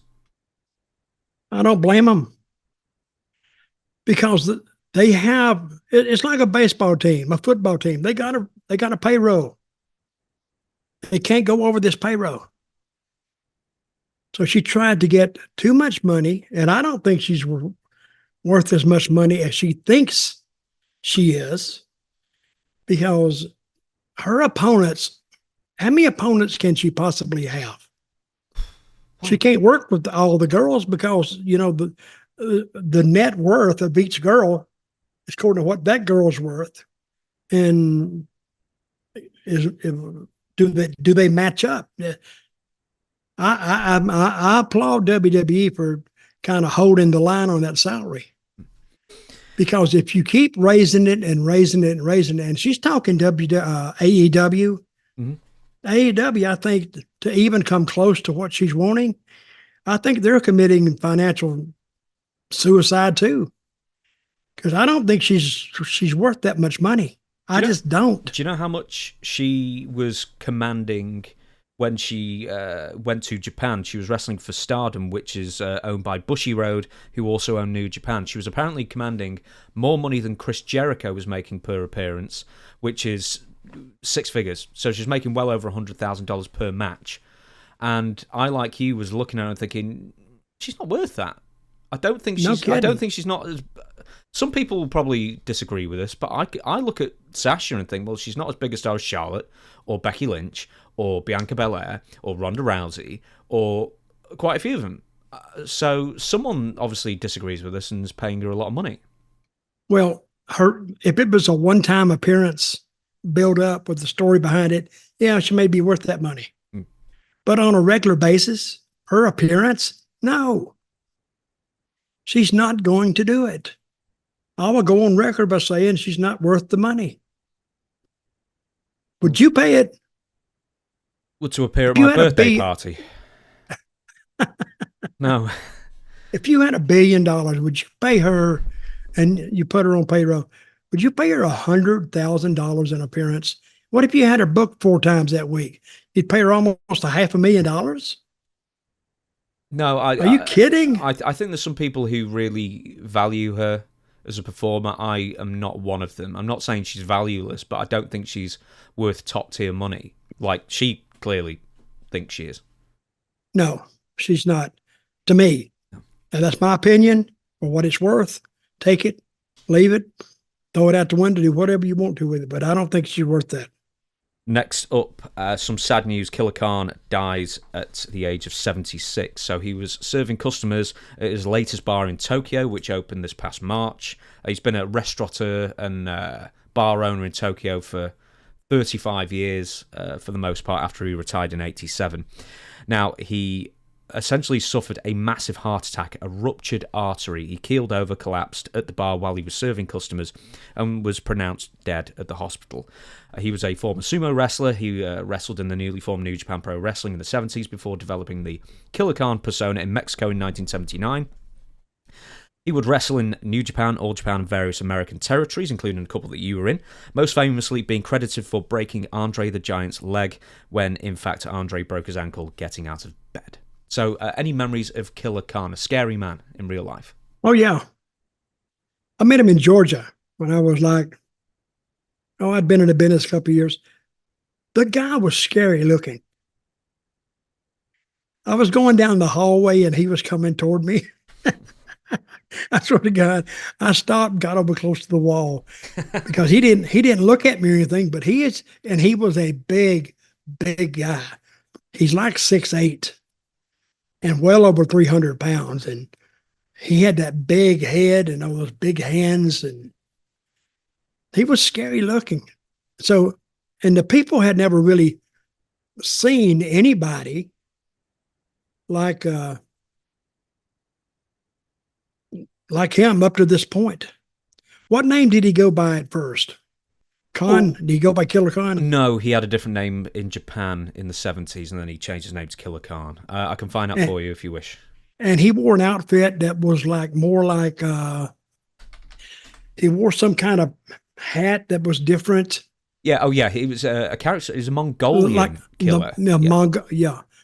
So he was wearing traditional Mongolian dress, but he was actually Japanese. And he was scary.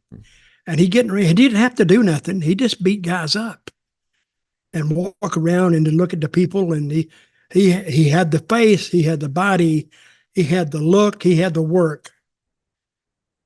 And if you went you could go anywhere in the world and see him if he was dressed anything like a Mongol. You could go into an airport lounge, and all of a sudden you look at him there, you know he's not American. And you would keep looking at him because he looked so odd. And in a wrestling ring, he did look like a killer. So, and you didn't expect him to speak English either. I don't even know if he spoke. I never spoke to him. He scared me, and I was still just working on the card. I just stayed away from him. I told you before we started recording that I was actually hoping to meet him. I'm going to Japan this year in a few months. So oh, really? I was hoping to go to his restaurant, say hello, and I don't know, point at my phone and say, I've got lots of subscribers. Will you give me 5 minutes interview or something like that? But sad to say that won't happen now. But I would have loved to have met him because apparently he was a lovely guy in real life. I heard that. We shall move on now. I was just looking at the script ahead of it, and we've got so much like massive news that we haven't hit yet. And in the time we've got left, we will do our best to hit it all. And this next one, I know you're going to have an opinion on. Goldberg calls Vince McMahon a piece of shit. So, Vince is like... Now, that's a lack of respect. It's a little strong, isn't it? It is strong. It really is.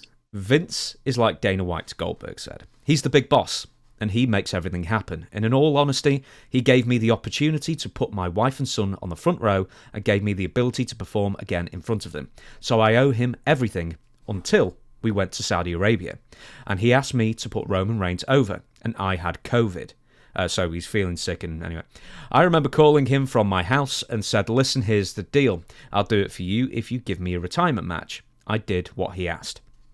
As a performer, I was 56 years old. As a human being, you're conscious about how you look in a bathing suit. Especially 2 months prior to being in that bathing suit, you couldn't work out because you had COVID. I put myself in a horribly shitty situation to get what I wanted to. Okay. But maybe where I wanted to. But to satiate him being Vince, I gave him what he wanted. Problem is, he never held up his bargain. Vince is a piece of shit, as far as I'm concerned. So Goldberg is very, very unhappy that he never got the retirement match that Vince promised him. And guess what? Nobody gives a shit. That was strictly a Goldberg vanity project that he wanted, which I don't blame him for having. But Vince gave what he needed to give to get him to appear. And so after this goes by, and guess what now? Vince is out of power. So all Vince can say now, hey, pal, I tried. So who's the Goldberg to say, well, you didn't try? Well, so it's his word against Vince's word. So, and all the money that he made Goldberg and all the money that Goldberg made in wrestling with absolutely not zero training, but somebody getting behind him and pushing him and giving him that little saying, who's next? You know, it was all he had to do was go out and spear a guy, 1, 2, 3, it's over. How hard can that possibly be? And then he'd just live a regular life, and he'd have a little 20-minute period in a week that he would go out there and be on TV and get over. I never remember him doing any interviews other than, you know, standing there and doing his eyes like this. And so I think him calling Vince a piece of shit, it may be a term of endearment, though. We don't know how he actually intended that. But I would say he made me a lot of money, but yeah, he just didn't keep his word at the end. I wouldn't call him a piece of shit. That's a little strong for me. I don't understand. I think he needs to come on here and apologize. I really do, to Vince. I don't know why he's mentioning this now, because what he should have said was, I still want my retirement match. I'd love it to be with WWE. Do you think Triple H wouldn't snap his hand off to get him back in for one more match and one giant pay-per-view and one giant payday? They make loads of money. Well, no, that was to send a message anyway. Now, you know that Vince, that Triple H is going to hear about it. And, well, okay, let's go. Hey, it's me another one. What about you put his retirement match on WrestleMania? Yeah. Let's call Ryback as well. Let's make that retirement match that everyone definitely wants to see. Oh, yeah. Let's get that one on there. That's on top of my pay-per-view list. It was said that Goldberg would maybe even try and independently finance a retirement tour, 4 dates or something across, I don't know if it's across the world or across the United States, but I even think he said Israel, which may have other Oh, that'd Other, be a good other place. things at the moment. That'd be a good place to have it right now. I know, yeah. Here come those bombs in on top of you. Yeah, boom, bam, bam. But anyway, No, they wouldn't need fireworks anyway for they the big one. they would have it. So he didn't say Israel. I think at one point he suggested, this is before the war broke out, that he said okay. Israel. This is from an earlier quote, I should state. Now, this is one of the biggest bits of news once again. Kevin Dunn, gone from WWE after 40 plus years. In fact, I'm going to give you the full quote that Nick Khan gave a memo to all staff of WWE. After 40 plus years of helping to build WWE and hands down the best production and media unit in the entire sports and entertainment business, Kevin Dunn will be leaving our company as of today. Before WrestleMania 1, Kevin joined Vince at WWF. Many of us remember a pre-WrestleMania WWF, a regional wrestling company that looked like a regional wrestling company. Then we experienced WrestleMania 1, whether live on closed circuit or years later elsewhere, it was magic. A regional wrestling company that became a global sports entertainment juggernaut. Shall I speed this up? It's really sucking him off here. Anyway, Vince led the way, Kevin Dunn, blah, blah, blah. Kevin Dunn wasn't playing Pac-Man because he was busy working with Vince.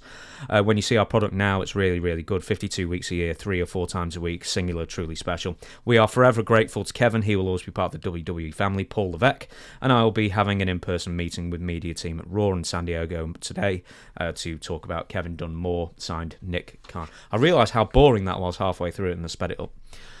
So,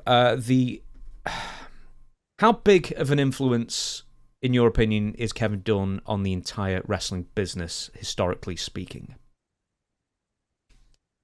Well, I don't know anything that he invented except the jerk camera. That's all he came up with that was panned incessantly about. Gave me a headache. And I think, right when the punch was coming in, the camera it kept you from, watching it. It gave me a headache, really. I think he was a good production engineer. I think he was good behind the scenes, and I think he was demanding.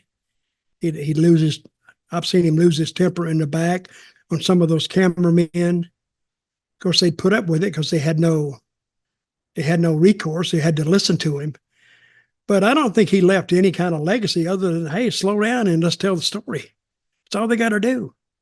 I mean, hell, I could go back there and probably push some buttons. It may not be as good as what he would do, but a lot of those guys could go back there and do the same job. I think his influence came with his closeness to Vince. And when they were sitting around talking business, he would come up with something, Vince, hey, pal, that's not a bad idea, pal. Yeah. And then have a few drinks and they'd have it worked out. So who knows how many of those bad ideas that Vince had actually came from Kevin Dunn. Who knows? I never remembered him having a lot of friends. I never remember nobody really hanging around with him.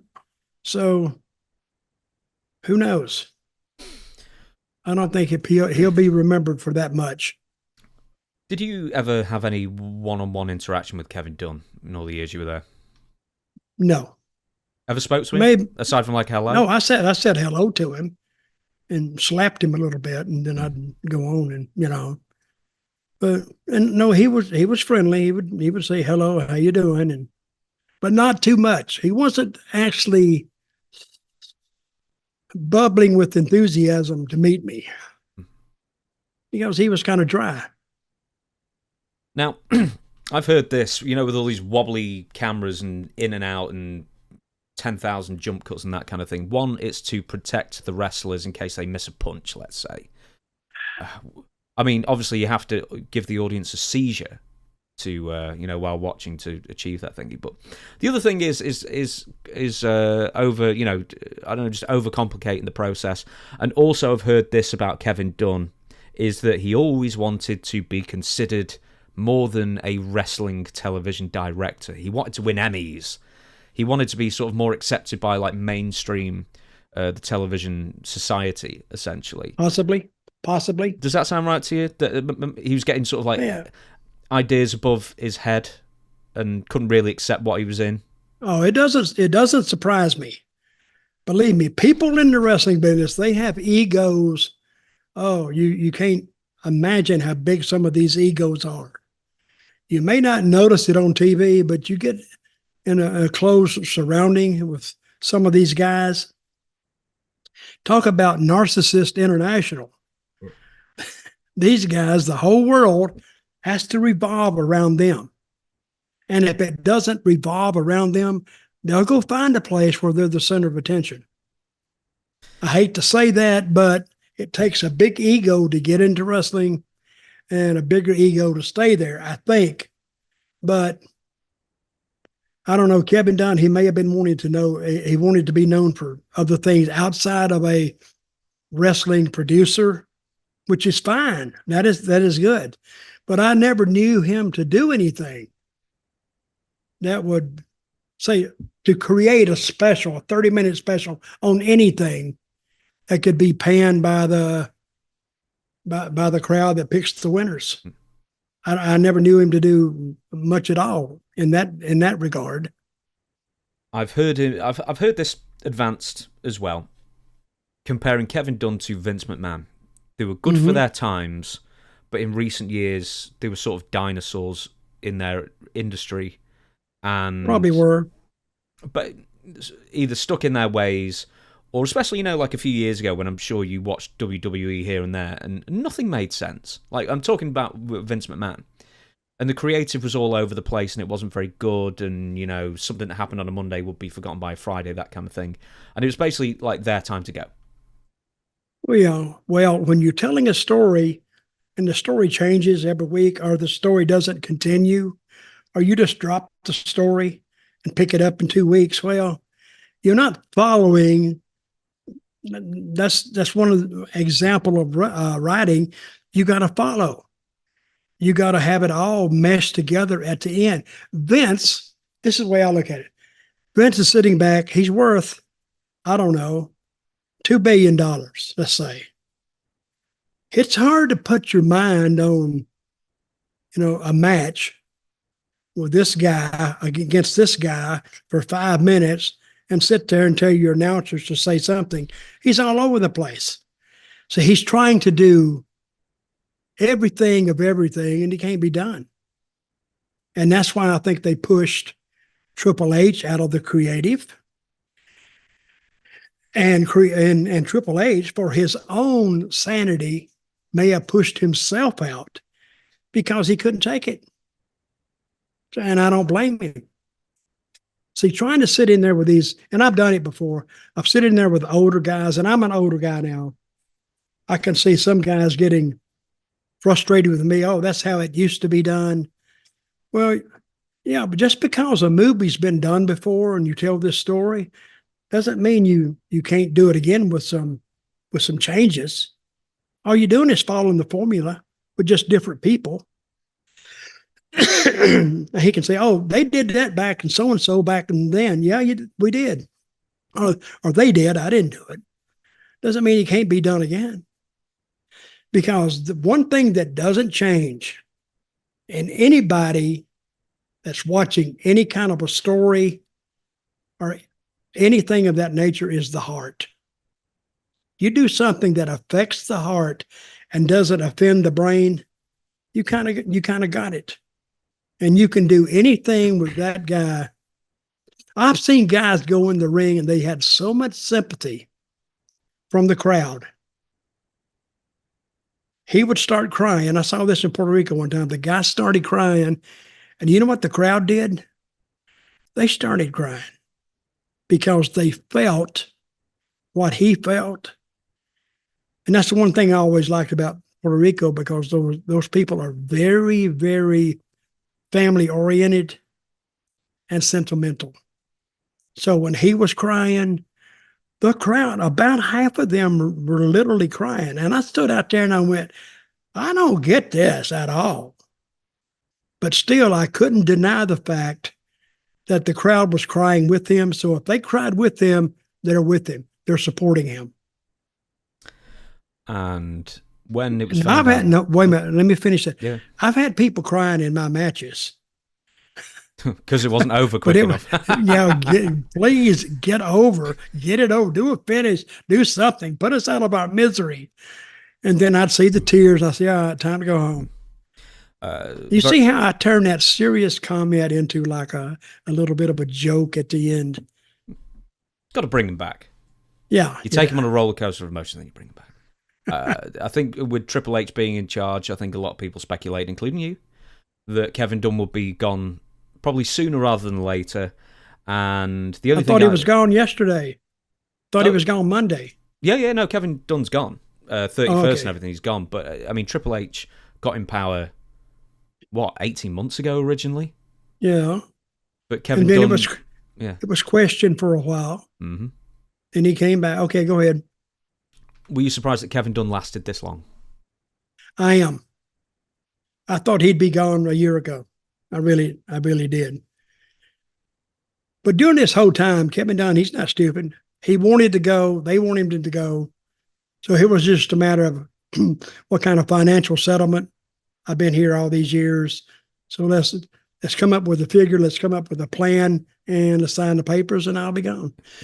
He's a rich man. He's a rich man. Tens of millions of dollars he'll have made over the years because he's got points in the company as well. Right, let's go. Or stock in the company, I should say.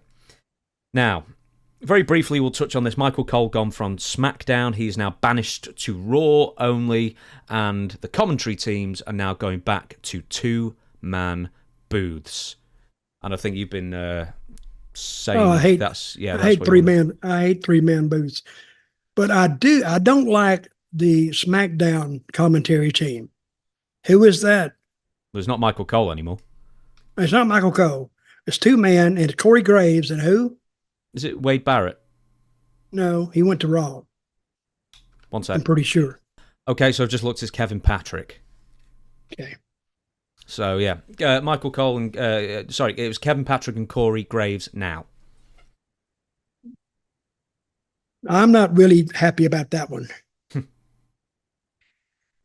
It's only those two out there. Neither one of them is a bullshitter. Jerry Lawler was great in that role because you didn't know what he was going to say. Bobby Heenan was great in that role because you didn't know what kind of bullcrap he was going to come up with. He was entertaining. Jesse Ventura, the same way. They're called color men for a reason. You got to add color. You got to add a little bit of entertainment value because Corey Graves, what he says is just straight up stuff. Oh, he's got him in a headlock and he took him over and this, that. Well, hell, I saw that. What's his inner motive? What happened in the dressing room? Did you see him beforehand? What did he say to you? What did he say about tonight? Give me something that applies to what's going on now, and we may make a commentator out of him. Otherwise, he's just another voice in the darkness that's penetrating the airwaves. I don't have a... And now, Wade Barrett's a little different. There's a lot of hope for him. He could be a little more colorful. But, and who's his partner on Raw? Michael Cole. Michael Cole, yeah. and Wade Barrett. Wade Barrett. Yeah. That's a pretty good team. But the SmackDown team, I don't know. I think that needs a little bit of work. I don't think they're going to finish the year like that. I was going to say, are you sad that you'll no longer be reviewing SmackDown and having to listen to Michael Cole for 2 hours every Friday? Oh, my God. They'd have to raise my pay. Oh, I do watch SmackDown, don't I? Yeah. I watch SmackDown. I do watch SmackDown. They're going to have to raise my money. We've got a couple more things, and then we're going to close this shit down that I nearly said. Stuff this podcast down. You are potty mouth today. Well, I didn't mean to be. It's been a month of building up, I suppose, to get back into this. They're just all spilling out. You get 5 times the amount of swearing. Yeah, I missed you. I missed you, James. I really did. I know you have. I've missed you too. And I'm gonna start crying here. Yeah, you need to tell a joke to bring it back. So yeah, so it's not like a Puerto Rican audience crying with us. Well, I have a joke. Go on. It's a hospital joke. Go on. Guy went to the doctor because he couldn't use the bathroom. The doctor gave him some suppositories. He said, "Come back in 3 days. Tell me how they worked." So he came back in 3 days and he said, how'd those suppositories work? He said, shit, doc, for all the good they did, I could have rammed them up my ass. That's a quick joke. I'm sorry. A good it was a quick hospital joke, but it works. Yeah. The doctor, I've got a steering wheel down the front of my pants. Okay, how are you feeling? It's driving me nuts. Get it? I get it now. All right. But that's a cute one. That's a cute one. That's the only doctory one. But see, a lot of English jokes were like that. You had to think about them a second before you got it. Did you hear? Where'd you hear that joke? Oh, it's an old. It's someone you won't know. It's an old Dave Spikey joke. I think. I can't remember the other one was. What is it? Something about a butcher, and butcher just said I just had to sack one of the butchers I was working with. Why? Oh, he kept putting his willy in the bacon slicer. What did you do to the bacon slicer? I sacked her and all.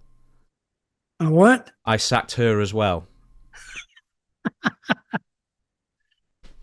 I know. That's pretty funny. That's an old one. Continue with the show. Okay. WWE. You watched this video as well. WWE's impressive concussion protocol. So this was happening on Raw, just gone.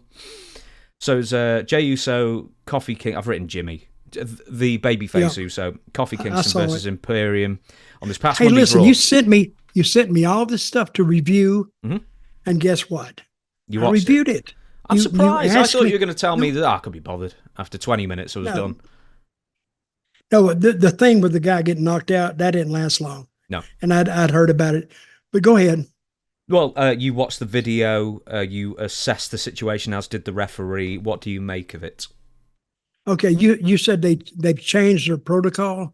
Essentially, yeah. I think in days gone by, if someone was knocked out, then basically if it's a tag team match as well, the other two people would have come in and sort of wrestled around him, and then, hopefully he woke up.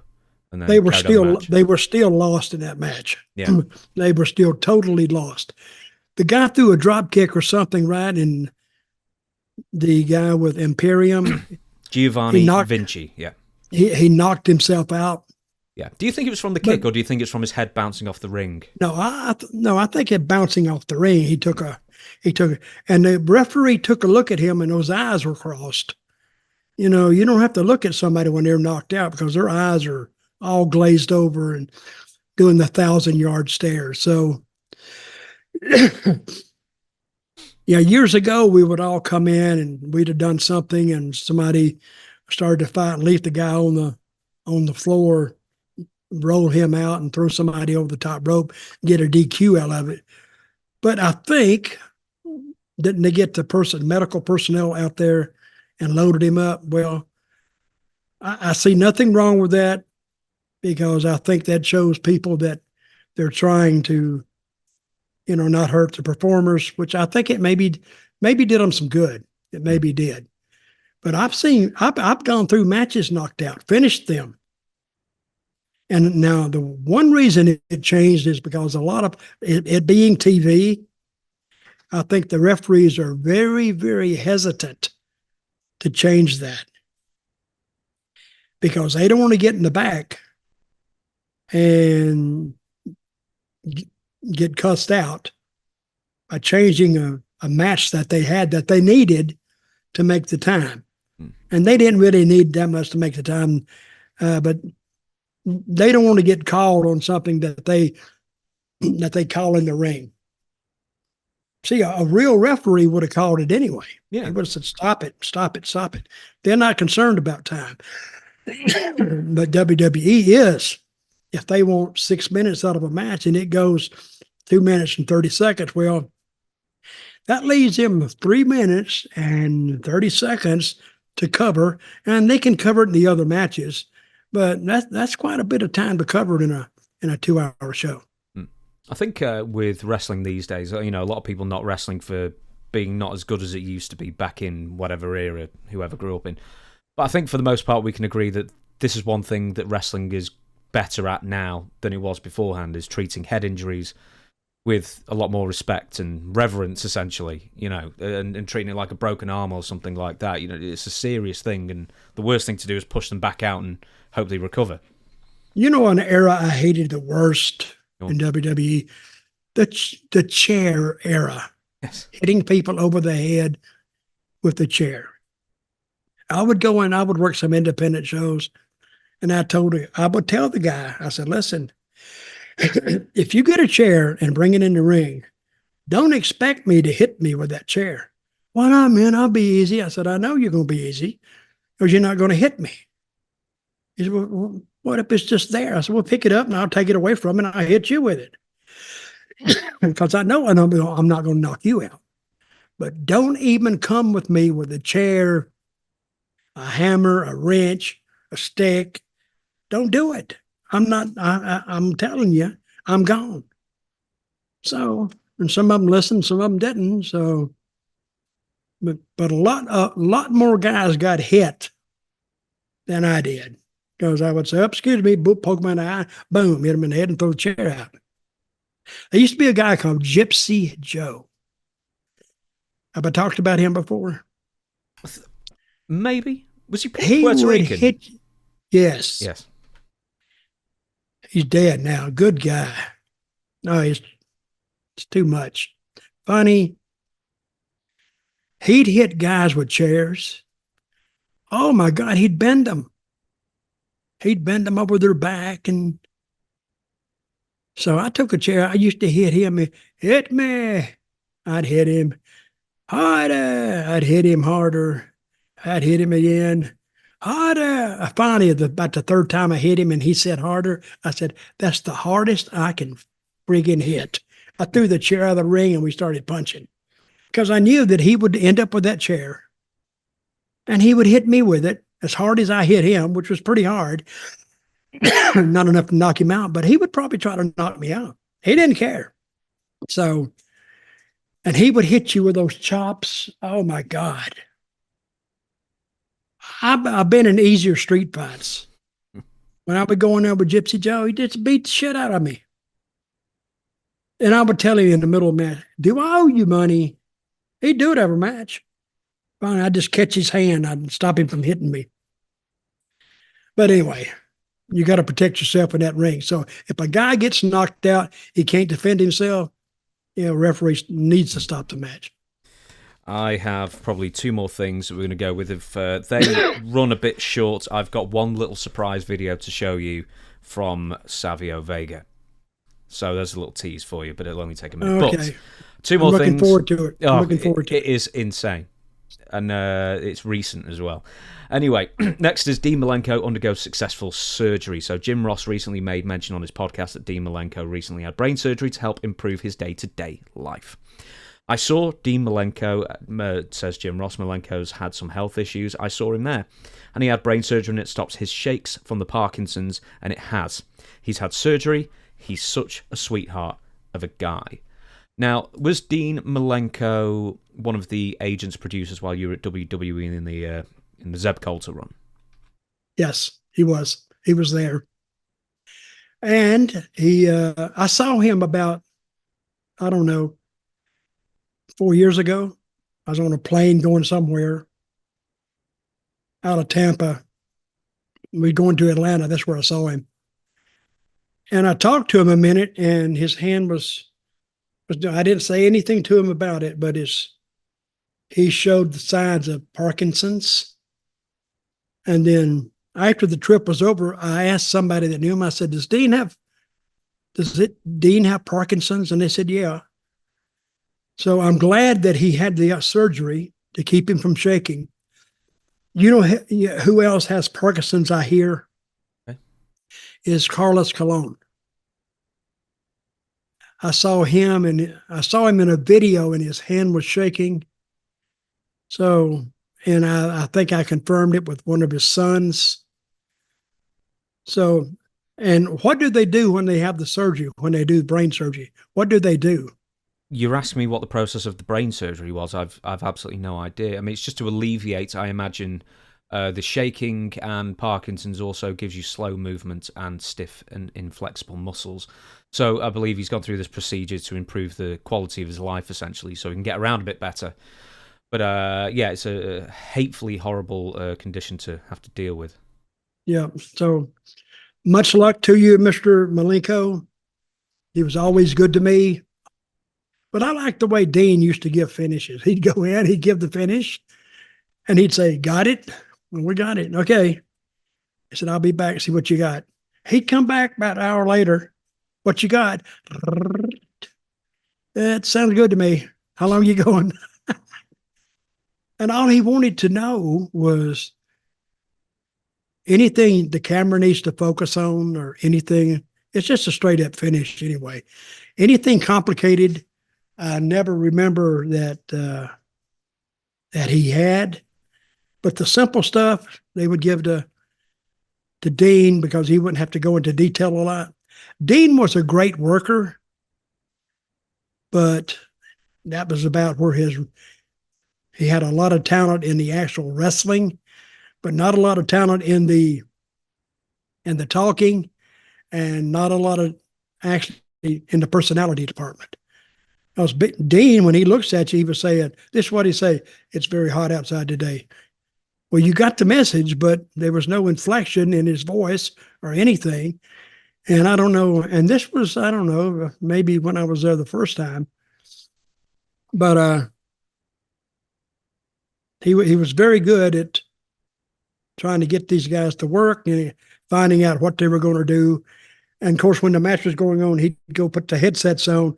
He'd sit down at the announce table or back in the to-go area. And he'd tell the cameraman, he would tell Kevin Dunn what's coming up next. So that's how they do it. But hope Dean's okay. We will move on to our last news bit, and it's your old friend, your favourite, Ric Flair. Woo! He says he preferred WWE when Vince McMahon ran it. Now, here's the quote. "I like the fact that the kids make a lot of money. That's the most important thing. Unlike myself, they are more conscious because of the people around them and the culture being different of taking care of their money, paying taxes on time, stuff like that." Right, so Ric Flair's already blaming the time period he was a professional for not paying his taxes.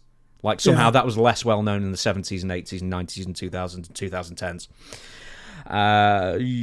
It's really corporate now, and I dress the parts, but I could never think like that. I don't have the patience. AEW, very professional, isn't easy a pace. There are politics everywhere in the world, but the WWE right now is very political. Asked why he thinks WWE is political, Flair replied, "I don't know. The fight for control. Everybody wants to run WWE. I liked the way Vince ran it. For better or worse, everybody knew where they stood, more than they do now. Social media is out of control with stories. You don't even know what's real anymore." So this is a knock on WWE, not AEW, that Rick is coming out with. Well, actually, if you look at what social media does, you don't know what's real. That's actually kayfabe going in another direction. What's real, what's not real, you don't know. So, and a lot of those guys just plant stuff just to get clicks on it. But, so he's saying that WWE is more political now than it was? Yes, since Triple H has got in power. Bullshit. I don't think it can be. And he's saying AEW is not political. Yes, or not as political. No, anytime you have any kind of a group that has creativity at its core, you're going to have a lot of jealousy. You're going to have a lot of backstabbing. And talking about backstabbing, hey, Flair was the best at that. They wanted to work they wanted to push somebody to work with Flair. Flair would just sometimes just turn it down. "No, I don't do that. I don't work with him. I don't do this. I don't do that." So if he didn't want to do it, so they would just say, "No, we won't. We're not going to put you with Flair." And the way they would say that say they were going to put you with Flair, and you say, "Hey, when's my run with Flair coming out?" And they said, "It's been delayed, but we're still doing it. Just hang on, okay?" And you hang on 6 months, and finally you say, "Hey, what about the Flair thing?" "No, we'll run by it, but we're coming back to it." See, they would keep you right on the edge, but never take you there. So they're very, very political. And I think AEW is the same thing. Believe me. It's according to who you talk to, according to who's got the power. Because you can look back to when they had the big fight, the scrum fight. It started being political then. Everybody started joining sides. And, you'd have this side over here and this side over there, and they would go back and forth. But at the end of the day, the sides would be the same, but they'd still be apart. And you can blame that on Tony Khan really not taking charge of his company. I still don't think he's taking charge of his company. I really don't. Do you know what he wore at the scrum? The most recent scrum? Yeah, the sunglasses. And like some sort of like black, like Khabib Nurmagomedov, like woolly black fur pelt. Oh, I saw that. Truth be known, I think that Tony Storm, she put that on him, and he just forgot to take it off. One of the guys got up and finally took it off of him because he looked so silly. So how can you be taken seriously doing an interview and that? I don't think he knew how he looked. When he was addressing the Chris Jericho thing, I only saw one of the videos where he wasn't wearing it, but I think he may have been wearing it during one of the times he was asked about Chris Jericho and this Kylie Ray situation. Yeah, and another thing about that I didn't bring up when you asked me earlier. They've hired Ric Flair. And yeah, they hired Ric Flair saying, I'm not going to use dinosaurs, I'm not going to do this. And then he goes and hires it. In his defense, I say there is an advertisement deal that comes with it. Mm-hmm. That may have helped it along. Yeah, they're getting Flair for free, essentially. Okay, they're getting money to put... I haven't seen Flair on the show. Is he on the show? No, barely. Here and there, that's it. Is he in commercials? Well, on the stage of the AEW shows, they now have giant... on the screens, they have giant images of that energy drink. Yeah. I nearly sent you a 6-pack of Ric Flair's Woo energy drink, just so you could do a taste test on the podcast. Oh, I would do it. Woo! I'd do it. Then throw up. Well, I just did it. I hate energy drinks, man. But talking about dissension in a wrestling office, if you just have a regular office, there's still people that don't get along. They don't like this guy. He don't like his boss. He don't like here. He don't like there. Why me? Why I got to do it? Why not Jim? Why not Bob? Anything in wrestling, relate it back to real life, and you'll nail it. Because a lot of people in all these offices, they may have wanted to be promoted, but didn't. Somebody else did. And that's where it starts. Do you think this is just Flair sticking up for AEW, or do you think like maybe Flair and Triple H have had some sort of falling out? Because I know that Flair was fairly insulted by some comments Triple H made on the 30 for 30 documentary on Flair's life a few years ago. I know he wasn't happy about that. What do you say? What do you say first? He probably just told the truth. What, told the truth? The truth is the truth. Everybody knows it. So you want Triple H to go in there on a documentary and say things that are not true when everybody knows that's you're covering for him? So is he hurting Flair, or if he said that, would he be hurting himself? Flair needs to, I don't know, I think he's got some issues. He's always had some issues. Do you think, we'll do a energy taste test, energy drink taste test, like in a later edition, or if like someone's going to the store or something, grab a couple of cans. I don't know where they sell them, but I know they've got them online. So if you can't find it, I'll send you some. What's the name of it? It's called Woo Energy, maybe. Woo, WHOO? No, just WOOOOOOOOOO. I got it. Infinity O. Yeah, it should be W and then the little infinity sort of sideways 8 thing.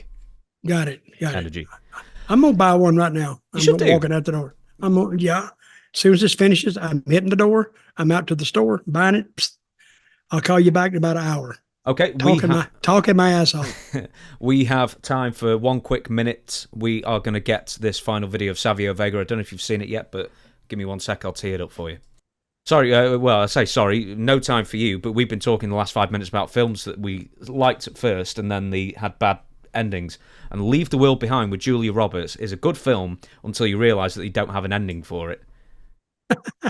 Well, and you don't know that to the end. Yeah, I know. Yeah, you basically get no satisfaction out of it after 2 hours of investment. What was the one that you were saying? Eileen with an E. Yeah, Eileen with an E is very good. It's kind of aimless at the end, but the movie was very, very good. You only remember the end. I mean, you remember the film, but I mean, if it's got a bad ending, they had a murder, and she's leaving town. And her daddy's a former police cop, and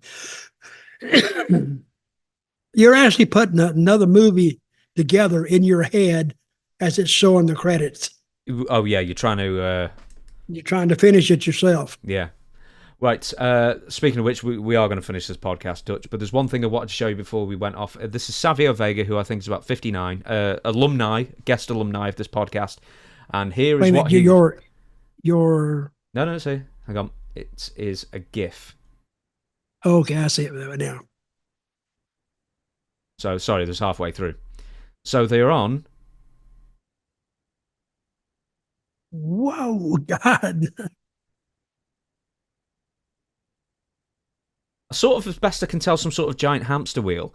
Or, do you remember like that old show, Gladiators, where they got inside it and then crawled around?